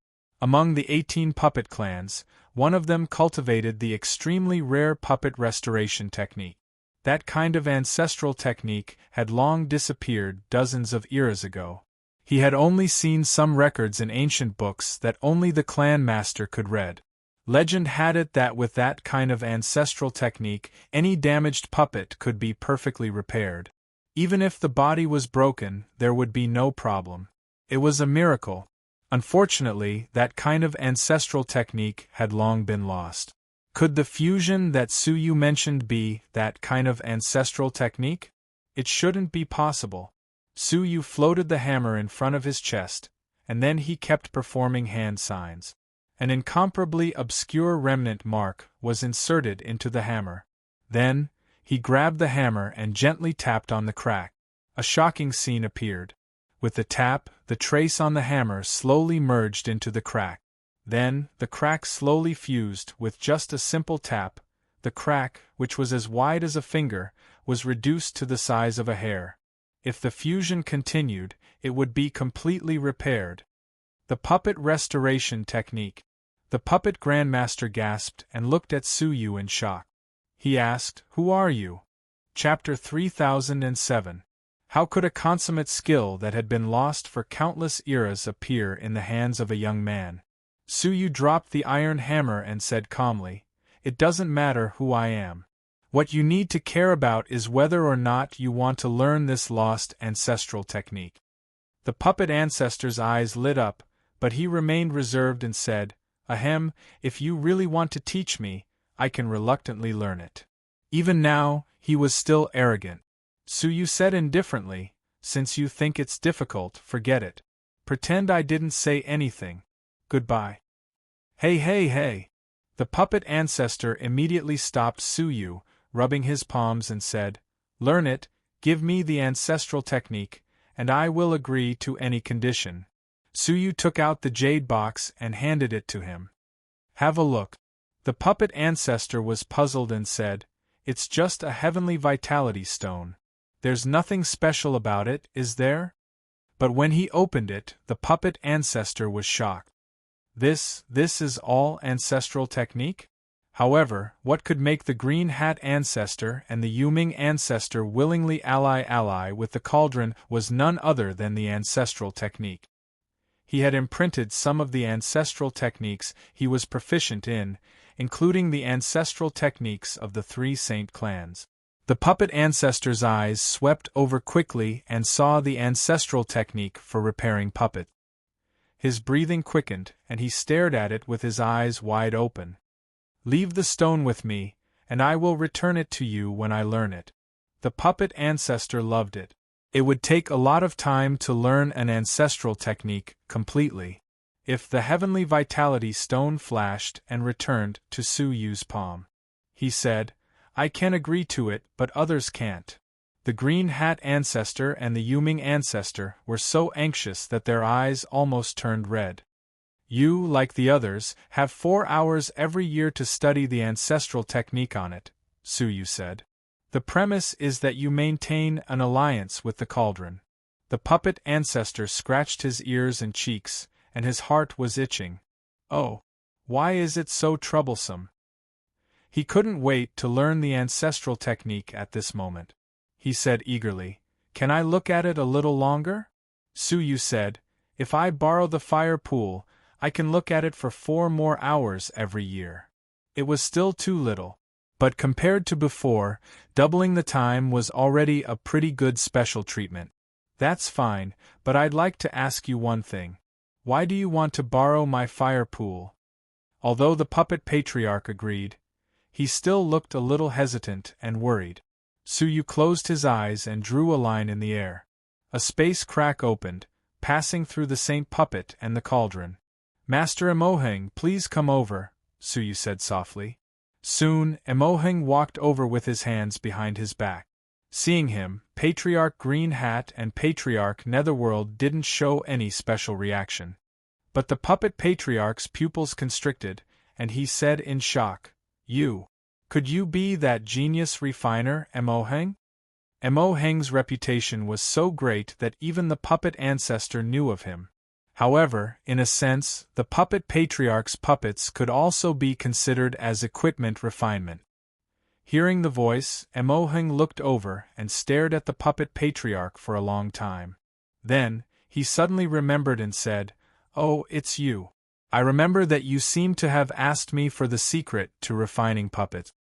Back then, Emoheng's name had shaken the world. Countless experts had come to visit him and ask him for advice on forging weapons. The puppet patriarch in front of him was one of them. "Master Emoheng still remembers me. What an honor!" The puppet patriarch was unconvinced by Patriarch Green Hat and Patriarch Netherworld, who were at the same level as him, but he was extremely respectful of Emoheng, whose cultivation wasn't considered strong. Emoheng nodded, and with the demeanor of a master, said, "Back then, you asked me about the method to refine a puppet's heart, didn't you? What's the situation now?" Suyu was stunned. The 9-star civilization was really small. Meeting under such circumstances, the two of them could be considered old acquaintances. The puppet patriarch sighed and said, "It's a shame that I haven't found a suitable heart. Since Master Emoheng is here today, why don't you take a look at it for me?" Emoheng cast a glance at Suyu, and after getting the latter's approval, he nodded and said, "All right." After a pause, he said, "If I had known that the Saint Puppet clan was your family, we wouldn't have had to go through so much trouble." He felt quite helpless. Back then, the puppet patriarch had visited him anonymously. How could he have known it was the puppet patriarch? The puppet patriarch scratched his head sheepishly.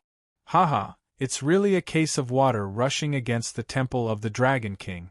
We don't know each other anymore." He cupped his fists at Suyu and Emoheng. "Please come with us." Then, he looked at Patriarch Green Hat and Patriarch Netherworld. For Suyu's sake, he finally had a better attitude. "Please stay in the living room and enjoy the spiritual tea of the Saint Puppet clan." The fire pool was a secret place of the Saint Puppet clan, and ordinary people were not allowed to enter without permission. Patriarch Green Hat and Patriarch Netherworld agreed readily, and they sat in the living room to discuss quietly. Suyu and the other two came to the bottom of the giant puppet, where the legs of the giant puppet were buried deep underground. Standing in midair, they could clearly see the giant fire pool in the shape of 2 footprints. The puppet patriarch said, "Master Emoheng, what are you going to do with the fire pool?" Emoheng casually took out some materials and said, "To refine a seal. I'll take a look at your puppet later." "Great. Please use the fire pool on the left." Emoheng was very familiar with the refining of seals. Back in the Saint Sword clan, the seals commissioned by the Saint Mountain Emperor were the most frequently refined. Moreover, it was only the seal of a great family, so it was very easy to refine. After several extremely hard materials were thrown into the fire pool, they were all burned into liquid by the natural flames of the place. Then, Emoheng sat down cross-legged and quietly refined the seal. In just half a day, a brand new seal was floating in the middle of his palm, and the words, "Heavenly Law Alliance Seal," were engraved on it. Suyu took out the original broken seal. In comparison, it was exactly the same. Even the unique aura and power contained within it were exactly the same. I can finally report to Bai Shui. Su Yu heaved a sigh of relief, one of his worries resolved.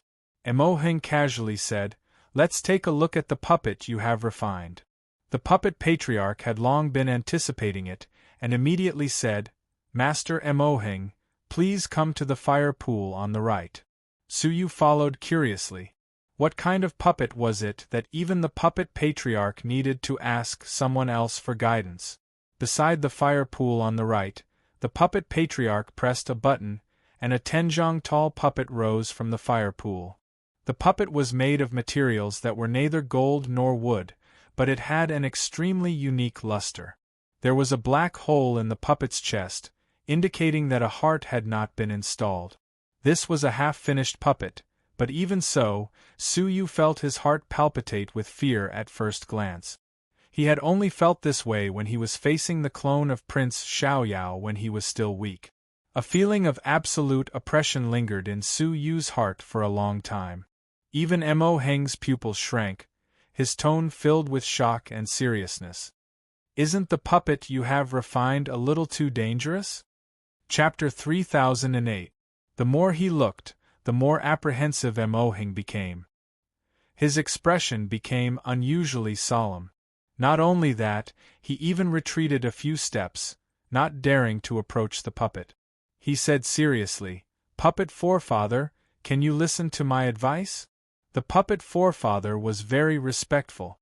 "Please speak, Grandmaster Mo Heng." He also noticed that Mo Heng's expression was not right. Mo Heng said gravely, "If you do not want to attract disaster, please destroy this puppet as soon as possible or seal it forever. Do not install a heart in it." The puppet tribe's ancestor blinked and asked, "Why?" "This is the blood and sweat of our abyss puppet race," Mo Heng said gravely. "Although I do not know for what purpose your ancestor forged this puppet, for the sake of your descendants and the beings of the 9-star civilization, please do not give this puppet a chance to use it. This puppet was forged with the skeleton of a top 10,000 saints elite, am I right?" Mo Heng's eyes were extremely sharp. Just like before, a glance at the 10,000 Tribulation's great scythe was enough to tell that it had not been successfully forged. He could also see the origin of this puppet at a glance. The puppet forefather's expression became even more respectful as he said seriously, "Grandmaster Mo Heng is truly the best artificer of the present age. That's right, my ancestor found the rotting skeleton of a 10,000 saints elite and decided to use it as the foundation to forge the world's best super puppet. After countless generations of effort and exhausting all resources, we finally succeeded." He stroked the puppet's body. Unexpectedly, the puppet turned a light blue color. It was blue heart iron. From its skin to its insides, the puppet was forged entirely from the precious blue heart iron. Given that blue heart iron could repair itself infinitely, this puppet was almost indestructible. Any injury could quickly repair itself. Grandmaster Mo Heng is making things difficult for us to give up. In other words, he could not give up the blood and sweat of countless generations. Mo Heng said, "Puppet forefather, you may not know, but that skeleton has been tempered for countless eras and absorbed a precious resource like blue heart iron. Its strength has surpassed the limits of its body. It may very well surpass the 10,000 saints elite and reach that realm." The realm above the 10,000 saints was self-evident, the realm of the sacred mountains, Son of Heaven. Since ancient times, only a few people had reached this level. The 10 emperors of the sacred mountain, the Taichu Daolord, and the human ancestor. There were only 12 of them. What kind of terrifying monster are you? Do you understand now? Mo Heng felt that the situation was very serious. However, the puppet ancestor didn't think so. Instead, he said proudly, "That can only mean that our Abyss Puppet Clan didn't waste our efforts." Mo Heng still wanted to say more, but he waved his hand. "Master Mo Heng, there's no need to say more. I won't destroy it."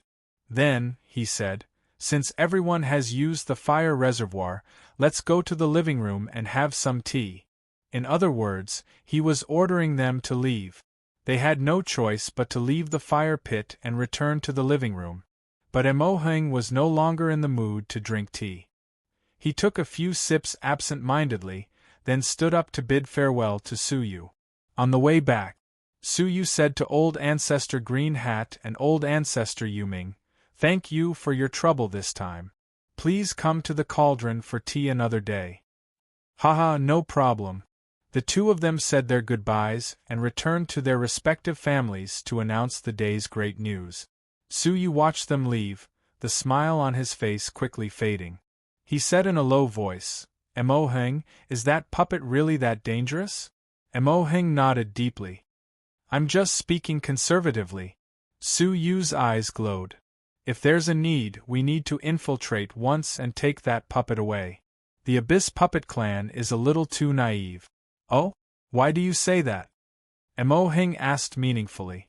Suyu creased his brows. "There is no such thing as an impenetrable wall in this world. The Puppet Saint Clan has been crafting that puppet for countless eras. Has there never been a leak?" Hearing this, Emoheng revealed a look of admiration. "That's impossible. Especially to the holy mountain son of heaven who controls the heavens, there are no secrets in the Nine-Star Civilization. Moreover, the Nine-Star Civilization has many powerful forces. It would not be difficult for them to find out about this puppet of the Puppet Saint Clan. But why had no one ever made a move? Because they were all waiting for the moment the puppet was born." Emoheng said, "This is also one of my worries. When the puppet is born, there will definitely be people fighting for it. If it falls into the hands of those with evil intentions, it will be a huge problem." Also, Emoheng was a little hesitating to speak. Suyu said, "Is there something you can't say?" Emoheng nodded and said, "I'm not sure if it's an illusion, but that puppet feels alive to me." "Alive?" Suyu's pupils shrank. "If it was alive, wouldn't it be able to move on its own at any time?" Of course, it could be that the puppet was built with the skeleton of a strong fighter from the 10,000 Saints, so it feels a little different. Emoheng was not too sure. Suyu's gaze flickered. "I'll deal with this puppet after I'm done with the matter at hand." The most important thing at the moment was to recover his body. Now that he had obtained the seal, there were many things he could do. Back in the territory, Bai Shui was fighting with Xinggu. The former was superior in terms of cultivation level, while the latter was stronger in the unique domain of the Ghost Buddha Union. "It looks like you two are very close," Suyu said with a faint smile. Bai Shui and Xinggu snorted. "Her? Impossible!" the two of them said at the same time, crossing their arms in front of their chests and raising their heads proudly. They did not like each other. Suyu smiled, tossing his palm toward Bai Shui. "Catch!" Bai Shui caught the seal and was overjoyed. "You really succeeded?" She examined it closely and confirmed that it was no different from the original seal. She could not contain her joy. "I can finally answer to those old fools." Suyu smiled. "Then when can we set off?" He had already convinced the Puppet Saint Clan to join the alliance. The three great Saint Clans had also joined. The alliance was basically complete. The remaining alliance would be left to the Sinful Daughter. Any time. Bai Shui held the seal, admiring it lovingly. Suyu looked at Xinggu, deep in thought. Xinggu should come with us. He did not want to borrow Xingji's strength, but Xinggu was being hunted by her enemies. It would be dangerous to leave her alone on the Tsangtian mountain. He might as well bring it along. If there was any danger, he could help. Xingji's eyes lit up. "That's great. I want to go to the Heavenly Law Prison too," Bai Shui said with a faint smile. "You want to go to the Heavenly Law Prison? I support you." There was an unfathomable rumination in her smile. Xingji's hair stood on end when she saw his smile. She had a bad feeling about it. Chapter 3009. After that, Suyu left for the cloud-desolate territories Stoneman Palace with Bai Shui and Xinggu. A month ago, the Cauldron, Qing Mu, and the Netherworld King had successfully leveled up, upgrading the Cauldron into a great family. But the stoneman in the palace had already sold the seal to someone else, so they could only wait until this month to get it. When Su Yu arrived, the stoneman palace that had been destroyed during the test had been rebuilt. A stoneman was outside directing a group of recruited creatures to decorate the outer wall. Whoosh! When Su Yu and the other two arrived, the stoneman looked back and was shocked. It was obvious that the stoneman had not expected Su Yu to return alive. After all, he knew how dangerous the Huang family's territory he had given Su Yu was. What? Surprised. Su Yu's eyes flickered with a cold light. Where? I've been asking when the Cauldron would come. The stoneman reacted quickly, taking out a space storage device with a smile. He looked around and stuffed it into Su Yu's hands. He carefully observed Su Yu's expression. In addition to the great family seal that I promised, I also made a seal for your Cauldron sculpture. He took out another space storage device and handed it to Su Yu. Seeing that the cold light in Su Yu's eyes did not diminish, he smiled bitterly. How about this? I'll give you something else. Tell me about it. Su Yu's eyes were still cold. The stoneman quietly took out a golden leaf.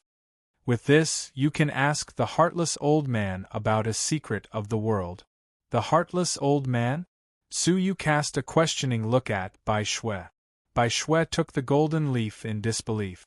She looked at it again and again. How did you get the heartless old man's golden leaf?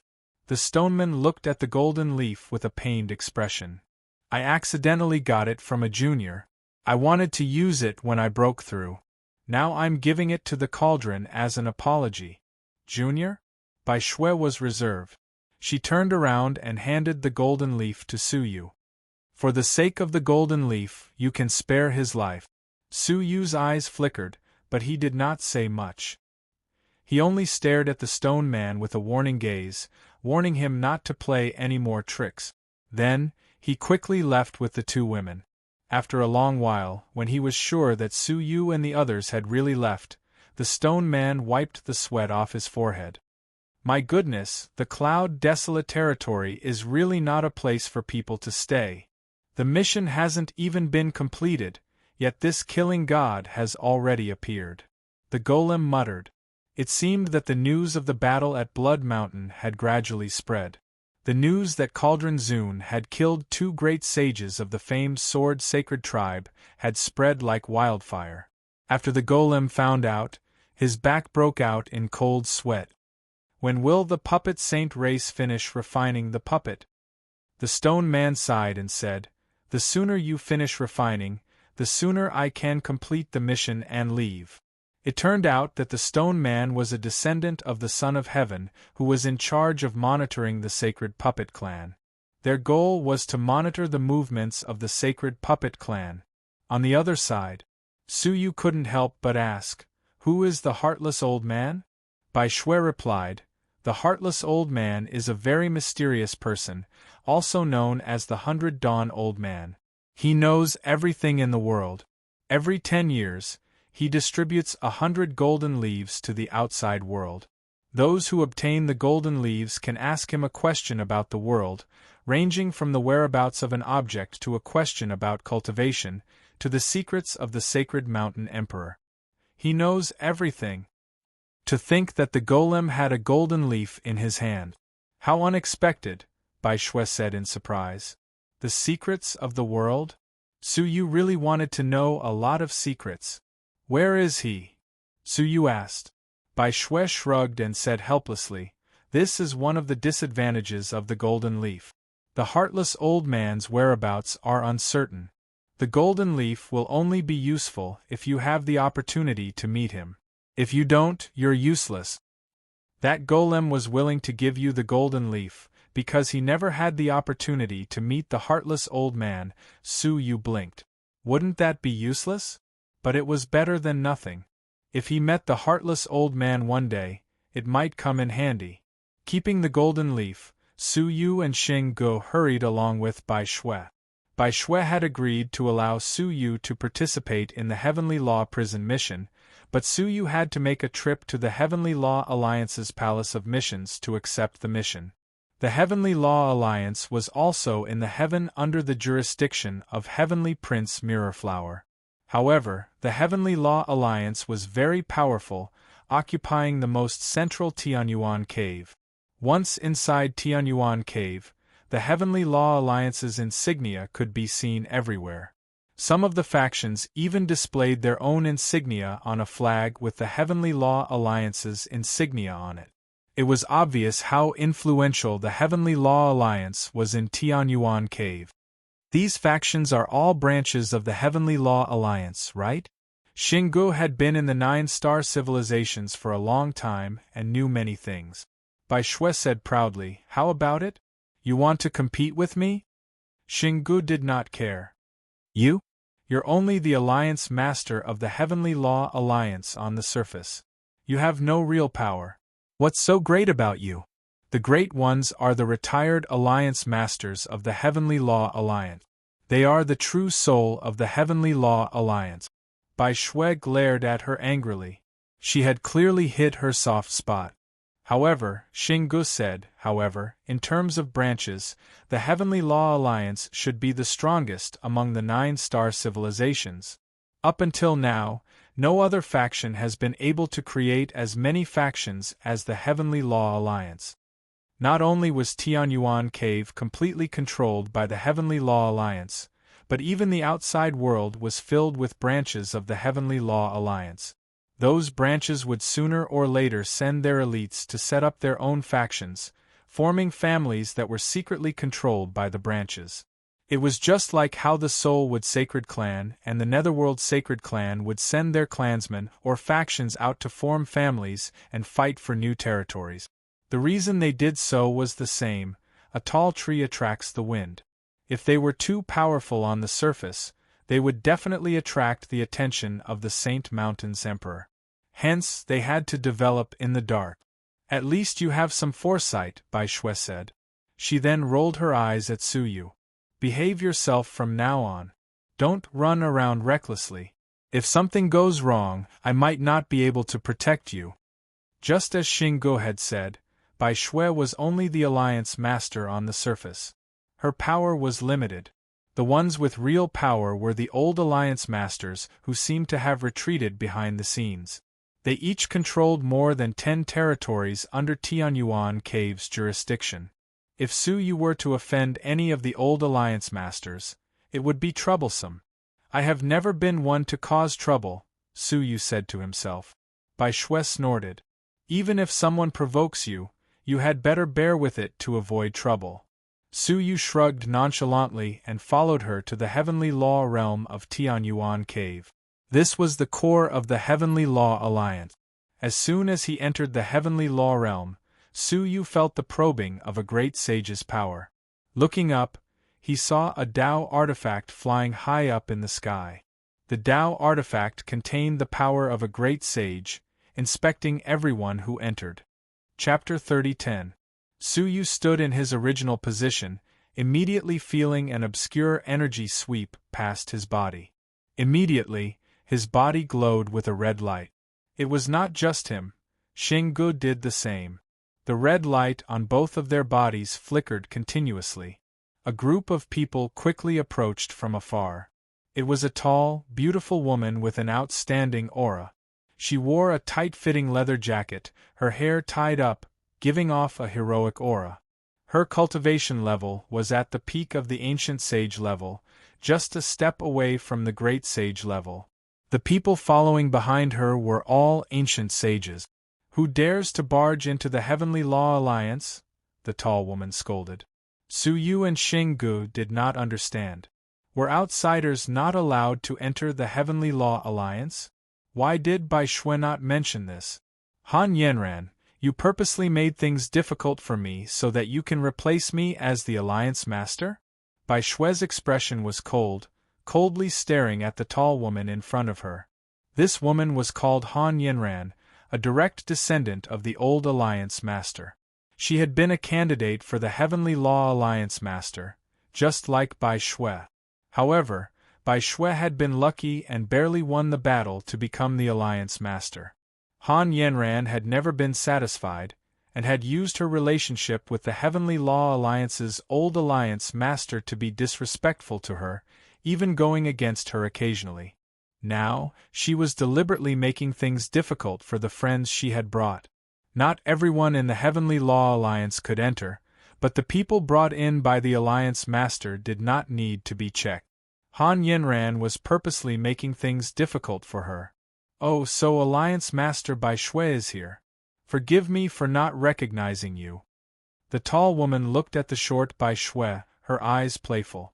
Bai Shui coldly said, "Han Yanran, don't go overboard, or it will be too late for regrets."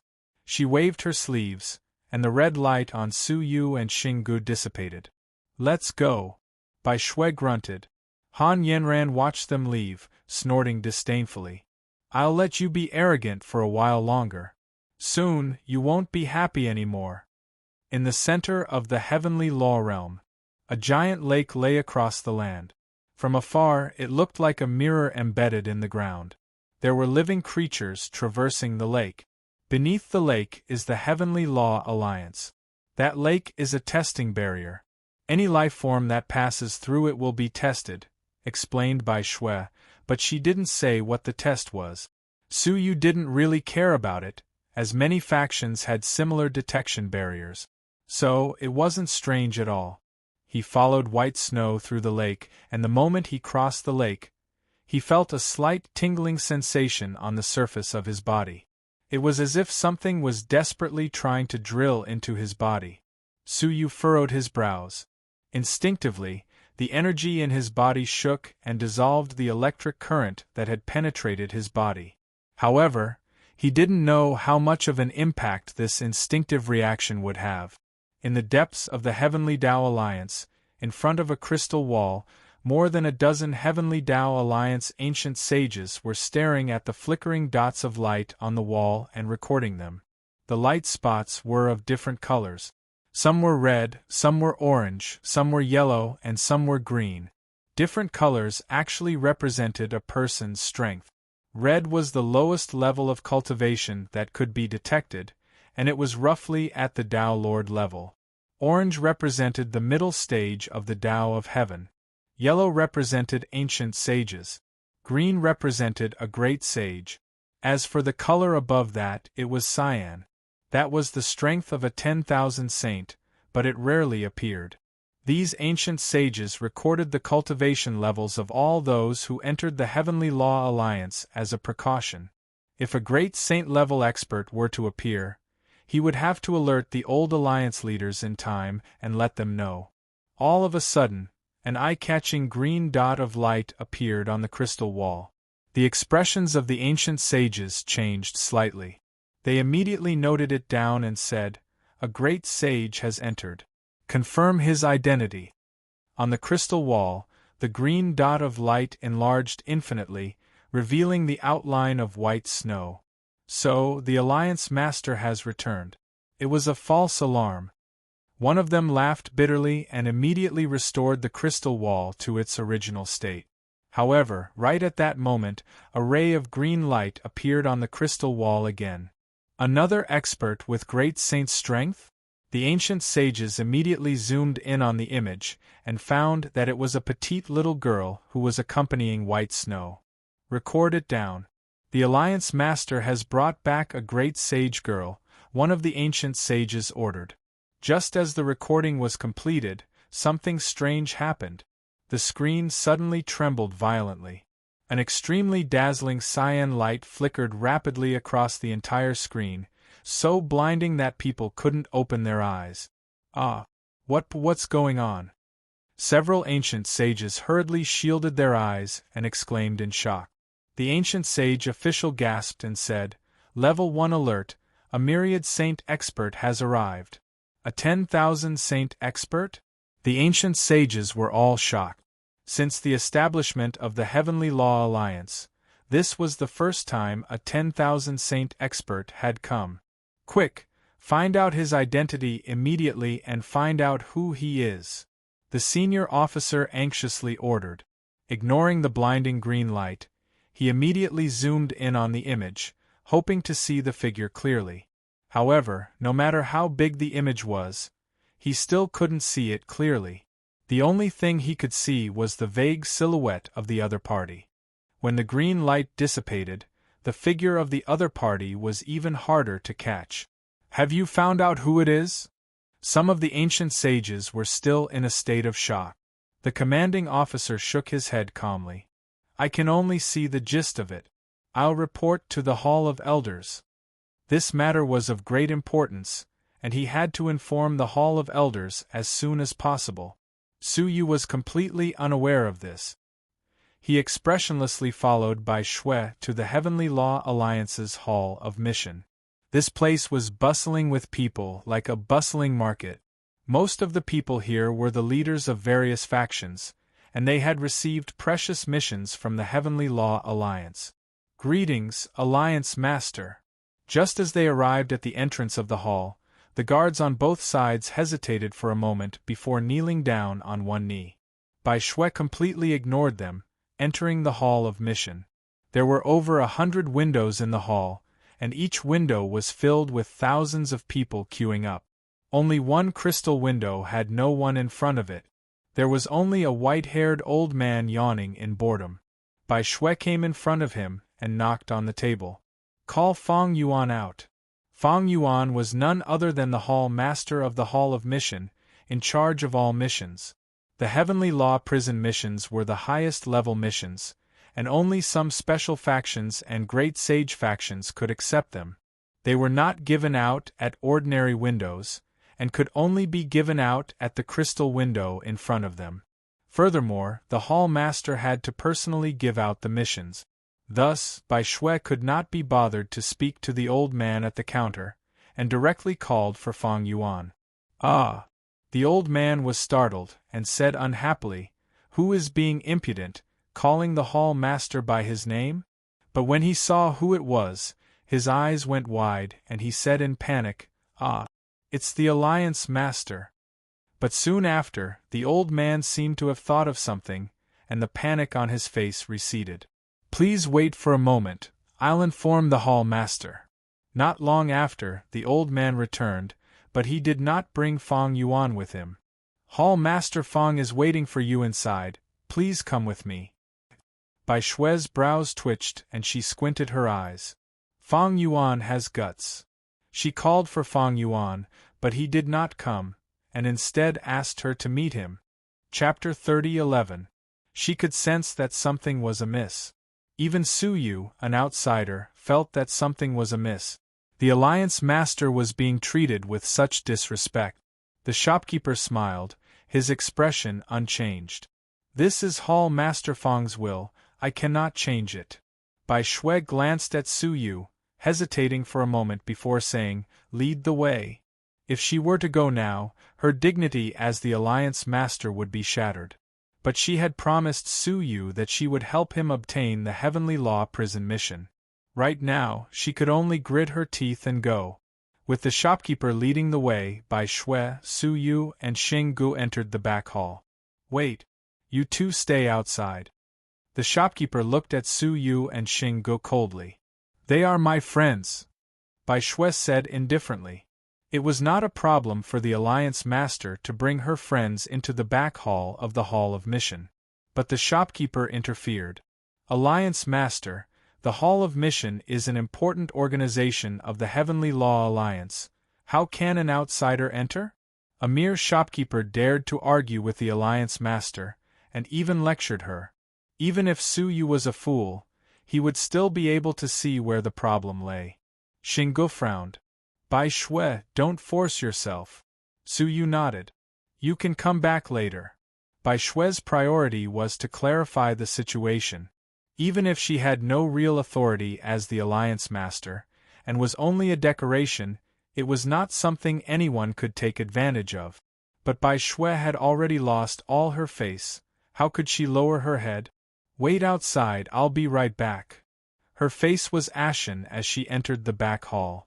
Passing through the layers of restrictions, in the garden at the center of the back hall, A man in a loose robe with a long beard and crystalline eyes was feeding the fishes in the pond. Fang Yuan. Bai Shui walked over with a cold expression, the ground trembling as she walked. The fishes in the pond could feel Wu Xian's killing intent, jumping and causing ripples in the pond. The person with crystalline eyes was the hall master of the Hall of Mission. He pressed down with his palm, causing the fishes in the pond to calm down. When he turned around, he smiled like a spring breeze. What made our alliance master so angry? Bai Shui's expression was cold. What do you think? Fang Yuan laughed, his eyes narrowed into a slit.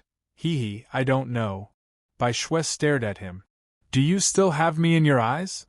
The last time he had left the Heavenly Tao Union, everything had been fine. But now that he had returned, the entire mission hall's attitude had undergone a drastic change. Of course. Fang Yuan opened his eyes, his crystalline pupils reflecting Bai Shui's shadow. Do you see it? Bai Shui is the alliance leader in my heart. Bai Shui looked at him deeply and didn't want to waste time talking to him. The most important thing now was to obtain Su Yu's mission. As for settling the score, it would not be too late to do so in the future. Give me a Heavenly Law Prison mission card, Bai Shui said. Every mission in the Heavenly Tao Union required one to obtain a corresponding mission card. Fang Yuan leisurely placed Jianning's hands behind his back, saying leisurely, Oh Bai Shui, you just returned to Heaven Tao Alliance and you came straight to my place? Bai Shui had a bad feeling. Yes, so what? The smile on Fang Yuan's face had already disappeared, he said calmly. Then, no one should have told you that the elders have already made a decision. Decision? Bai Shui's heart shook, the bad feeling growing. What decision? Fang Yuan did not say a word, taking out a fish scale and throwing it to Bai Shui. See for yourself. Bai Shui grabbed it, his expression changing drastically. Why did the elders suddenly make such a decision? Fish scales were a decree issued by the Elder Council. It was the collective decision of the elders. The content was to temporarily freeze Alliance Leader Bai Shui's authority, until a new Alliance Leader is elected. In a sense, Bai Shui only had the title of Alliance Leader, and lost the little authority he had. Do you understand? Fang Yuan lightly sighed, but that sigh was not out of pity, but rather gloating. Back when you were the Alliance Leader, I was against it. Now, the Elder Council has finally made a wise decision. One of Fang Yuan's juniors was once a strong contender for the Alliance Leader position, but lost to Bai Shui. Regarding this, he had always been unhappy. Now that Bai Shui had finally lost the Alliance Leader position, the imbalance in his heart was finally released. Bai Shui gripped the scale tightly, but because she used too much strength, she was cut by the sharp edge of the scale. Until a new Alliance Leader is elected? Her heart felt like it was bleeding. For so many years, as the Alliance Leader of the Heavenly Law Alliance, she had worked hard for the Heavenly Law Alliance, risking her life many times. The last time she chased after the Ninth Realm, she almost died. Thankfully Su Yu was there and saved her life. All of this was erased out of thin air? Give me the mission token. Bai Shui suppressed the waves in her heart, saying calmly. Fang Yuan laughed. Then what identity will you be using? The scale clearly stated that all of Bai Shui's authority had been frozen. Bai Shui looked at him deeply, saying, I remember, before I became the Alliance Leader, you were just a shopkeeper who was ostracized, right? It was Bai Shui who saw him in a new light, promoting him to the Mission Hall Master. This was also why Bai Shui was so confident that she could get him the Heavenly Law Prison mission. But she did not expect that when her position fell, the first person to turn against her was not her competitor, but the subordinate she had promoted in the past. Fang Yuan hid his hands in his sleeves, his face showing no gratitude. Instead he said proudly, Apologies, I relied on my own abilities, climbing up step by step. Even without your promotion, I would still be here today. Shameless. Bai Shui only spat out 2 words. Back then, Fang Yuan was so poor that he could not even stay in the mission hall. How could he have any abilities? But what use was the word shameless to Fang Yuan? He could turn against her immediately. He had no sense of shame. It was impossible to expect him to be grateful. All right, I will use my identity as a normal person to request you to give me a Heavenly Law prison mission token. Bai Shui bit her lips, resisting the urge to cry. No one knew how sorrowful her heart was at this moment. Alliance leader doesn't seem to know how to ask for help. Fang Yuan laughed mockingly. Bai Shui secretly clenched her fist. She had already lowered her voice. What else did he want? Did he want her to kneel and beg? All right, seeing that we have interacted before, I'll give you a mission token. Fang Yuan looked at the humiliated Bai Shui, knowing when to stop. No matter what, Bai Shui still had some power behind her, even though it had almost fallen. Here. Fang Yuan took out a token. Bai Shui reached out to receive it, but just as she was about to receive it, Fang Yuan's fingers loosened, the token falling to the ground. Oh, sorry, I dropped it, pick it up yourself. Bai Shui clenched her fists, even tighter. Had she offended Fang Yuan? Did he have to taunt her like this? Holding back the tears in her eyes, Bai Shui squatted down in humiliation, picking up the mission token and leaving the back hall without looking back. Fang Yuan's expression of relief was the reply to her back. Bai Shui wiped her tears, walking outside and saying, I got the mission token. Su Yu did not take it, instead asking, Did I make things difficult for you? Bai Shui rolled her eyes, snorting, Who am I? Who can make things difficult for me? Take it. She did not say anything, stuffing the token into Su Yu's hands. You got the mission token, hurry up and go. If you need any help, you can find me anytime. Chapter 30:12. Su Yu held the token, looking into her eyes. Are you really fine? No matter how he looked at it, the Division of Mission Division's master had no respect for her. It would not have been easy to obtain this token. Why are you being so wishy-washy? Where's the quick way of stripping me of my clothes? Bai Shui said arrogantly, her usual demeanor. Su Yu's mouth twitched. This Bai Shui. But seeing that she was fine, Su Yu relaxed. All right, thank you. If I successfully complete the mission, I will definitely return to thank you. Bai Shui giggled, her eyes shining brightly. Then I'll be waiting. Su Yu laughed, bidding farewell to Xinggu and leaving the Division of Mission. Even though she is rude and unreasonable, she is a good person. Along the way, Xinggu had spoken up for Bai Shui. Su Yu nodded. She is indeed a good lady. So you quickly stripped her of her clothes? Xinggu asked with a smile that was not a smile. Su Yu's expression froze, and he coughed. Cough, cough, there was a reason for that. Xinggu had covered her mouth. As she laughed, she suddenly saw a group of people flying down from the lake's barrier. Leading them was Han Yanran, the person who had clashed with Bai Shui. Han Yanran was beaming, leading a group of people into the depths of the Heavenly Law Alliance. She looked extremely carefree. When she passed by Su Yu and Bai Shui, Han Yanran paused. Leaving so quickly? Did your Alliance master friend not show you her special privileges? Su Yu creased his brows. What did she mean? He rolled his eyes. Bai Shui keeps a low profile, and did not show any special privileges. But I can see that everyone respects her. His words were naturally a test. Hearing this, Han Yanran laughed. Respect? Are you blind or what?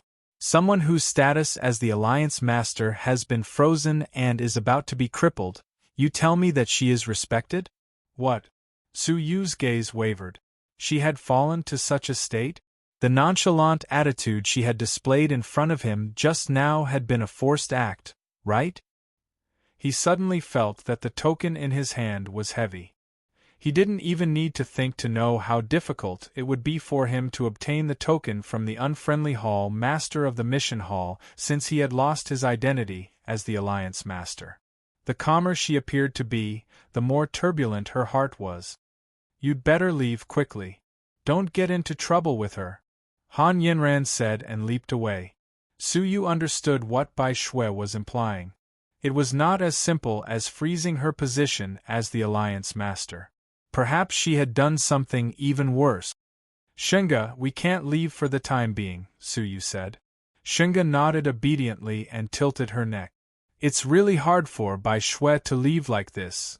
The two of them returned to the mission hall, but White Snow had already left. On the other side, the Senate. This was where the core of the Heavenly Law Union was located, and the outside of the hall was densely packed with arrays that sealed it tightly.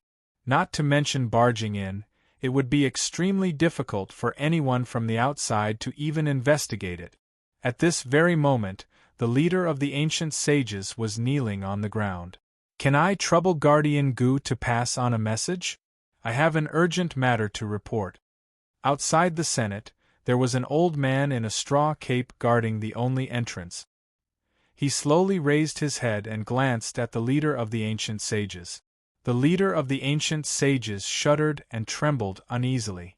The old man exuded a power that was at the level of a great saint. As a great saint, she was actually acting as a guard. Guardian Gu closed his eyes and said, "This is a critical moment. The elders are all training in seclusion, and it is not appropriate for them to meet any guests unless there is something important that concerns the safety of the Heavenly Law Union." A year ago, all the elders in the Senate seemed to have sensed that something bad was about to happen. Hence, they all chose to train in seclusion. Before they went into seclusion, they had instructed that unless something major happened to the Heavenly Law Union, they were not to be disturbed. The leader of the ancient sages looked anxious. "What I have to report is definitely not any less important than the safety of the Heavenly Law Union." The leader of the ancient sages said anxiously, "The matter that I have to report is definitely not any less important than the safety of the Heavenly Law Union." Protector Gu had an indifferent expression on his face as he said indifferently, "I do not wish to repeat myself. Senior Statesman Hall Holy Land, please leave quickly." Seeing that the leader of the ancient sages was about to ask him to leave, the leader of the ancient sages had no choice but to say, "There is a great saint expert here. If Guardian Gu thinks that the matter is not important, just pretend that I have never been here." After saying that, he stood up and patted his knees, ready to leave. Chi La. A crack suddenly appeared in the space behind him. Protector Gu had opened his eyes, and his old eyes were filled with shock. "Are you sure?" Guardian Gu felt like he was sitting on a pincushion. He immediately stood up, and his expression was no longer as calm as before. The leader of the ancient sages said solemnly, "Are you sure you want to see the record of the barrier?" Guardian Gu's expression stiffened, and he quickly waved his hand. "Wait here, I will report it immediately." It was better for him not to interfere in such an important matter. That would not benefit him at all. Inside the Senate there were old black coffins, and each coffin was covered with a mysterious mass of air.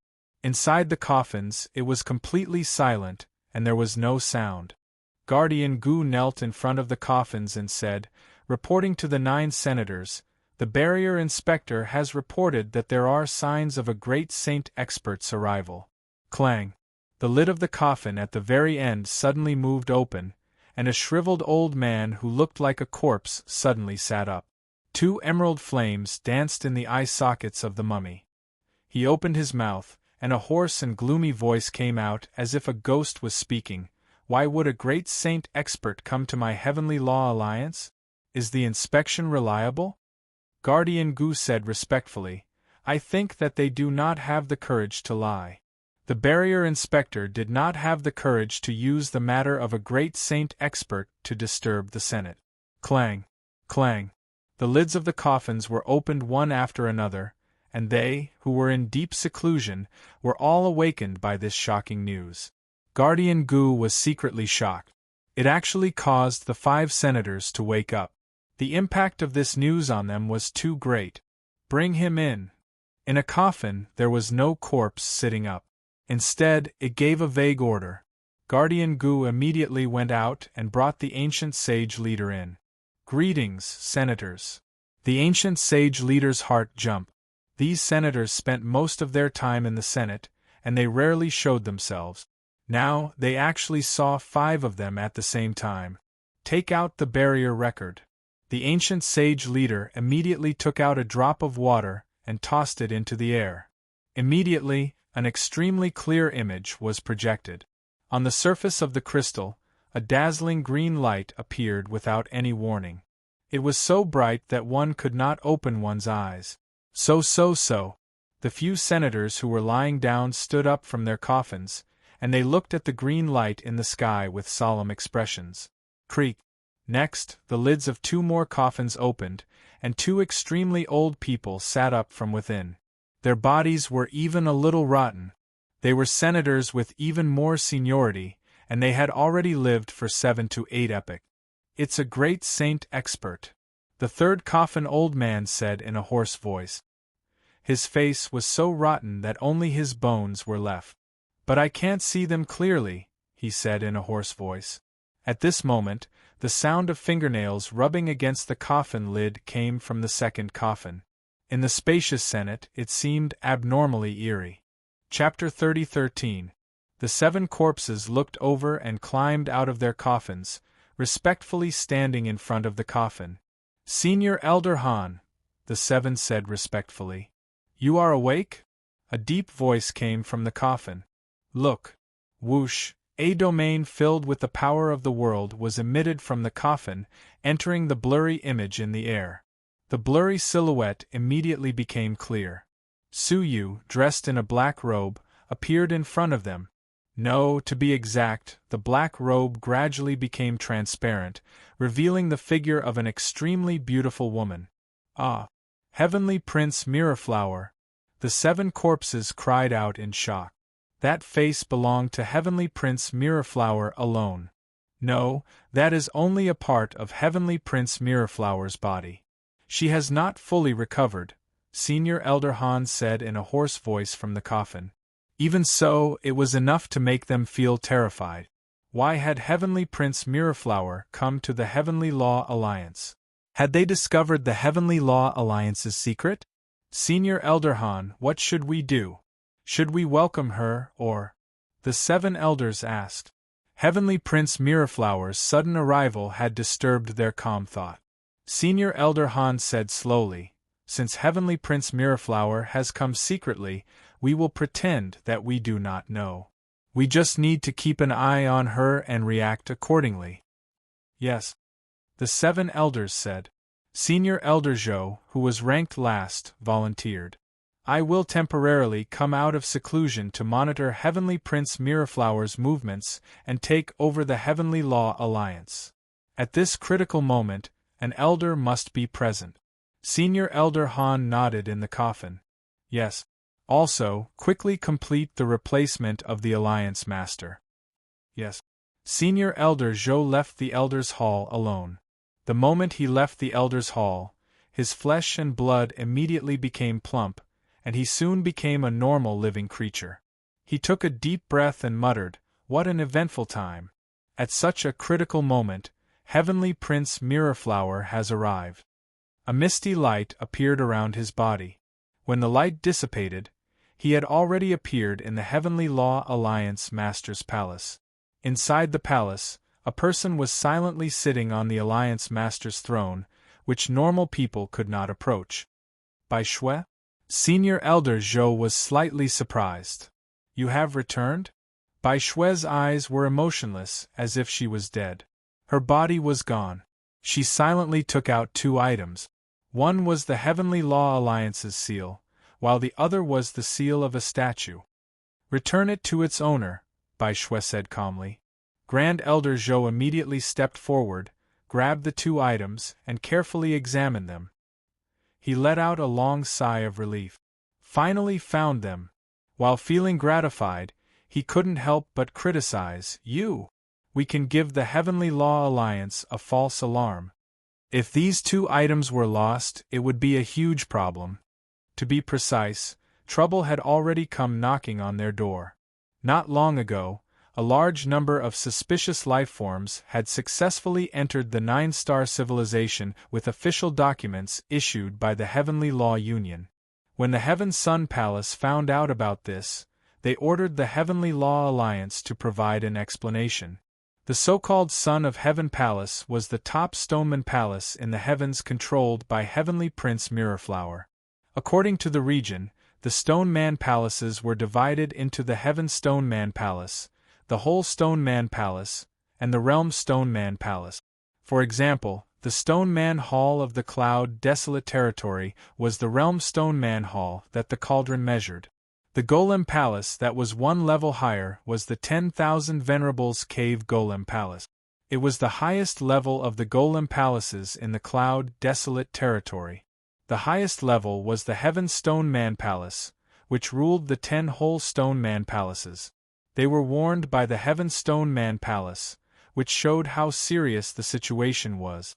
However, they had already explained it, so the Heaven Stone Man Palace did not pursue the Heavenly Law Alliance's responsibility. In the future, you can't act recklessly anymore, understand? Grand Elder Zhou criticized. Bai Shui said quietly, "There's no future anymore, right?"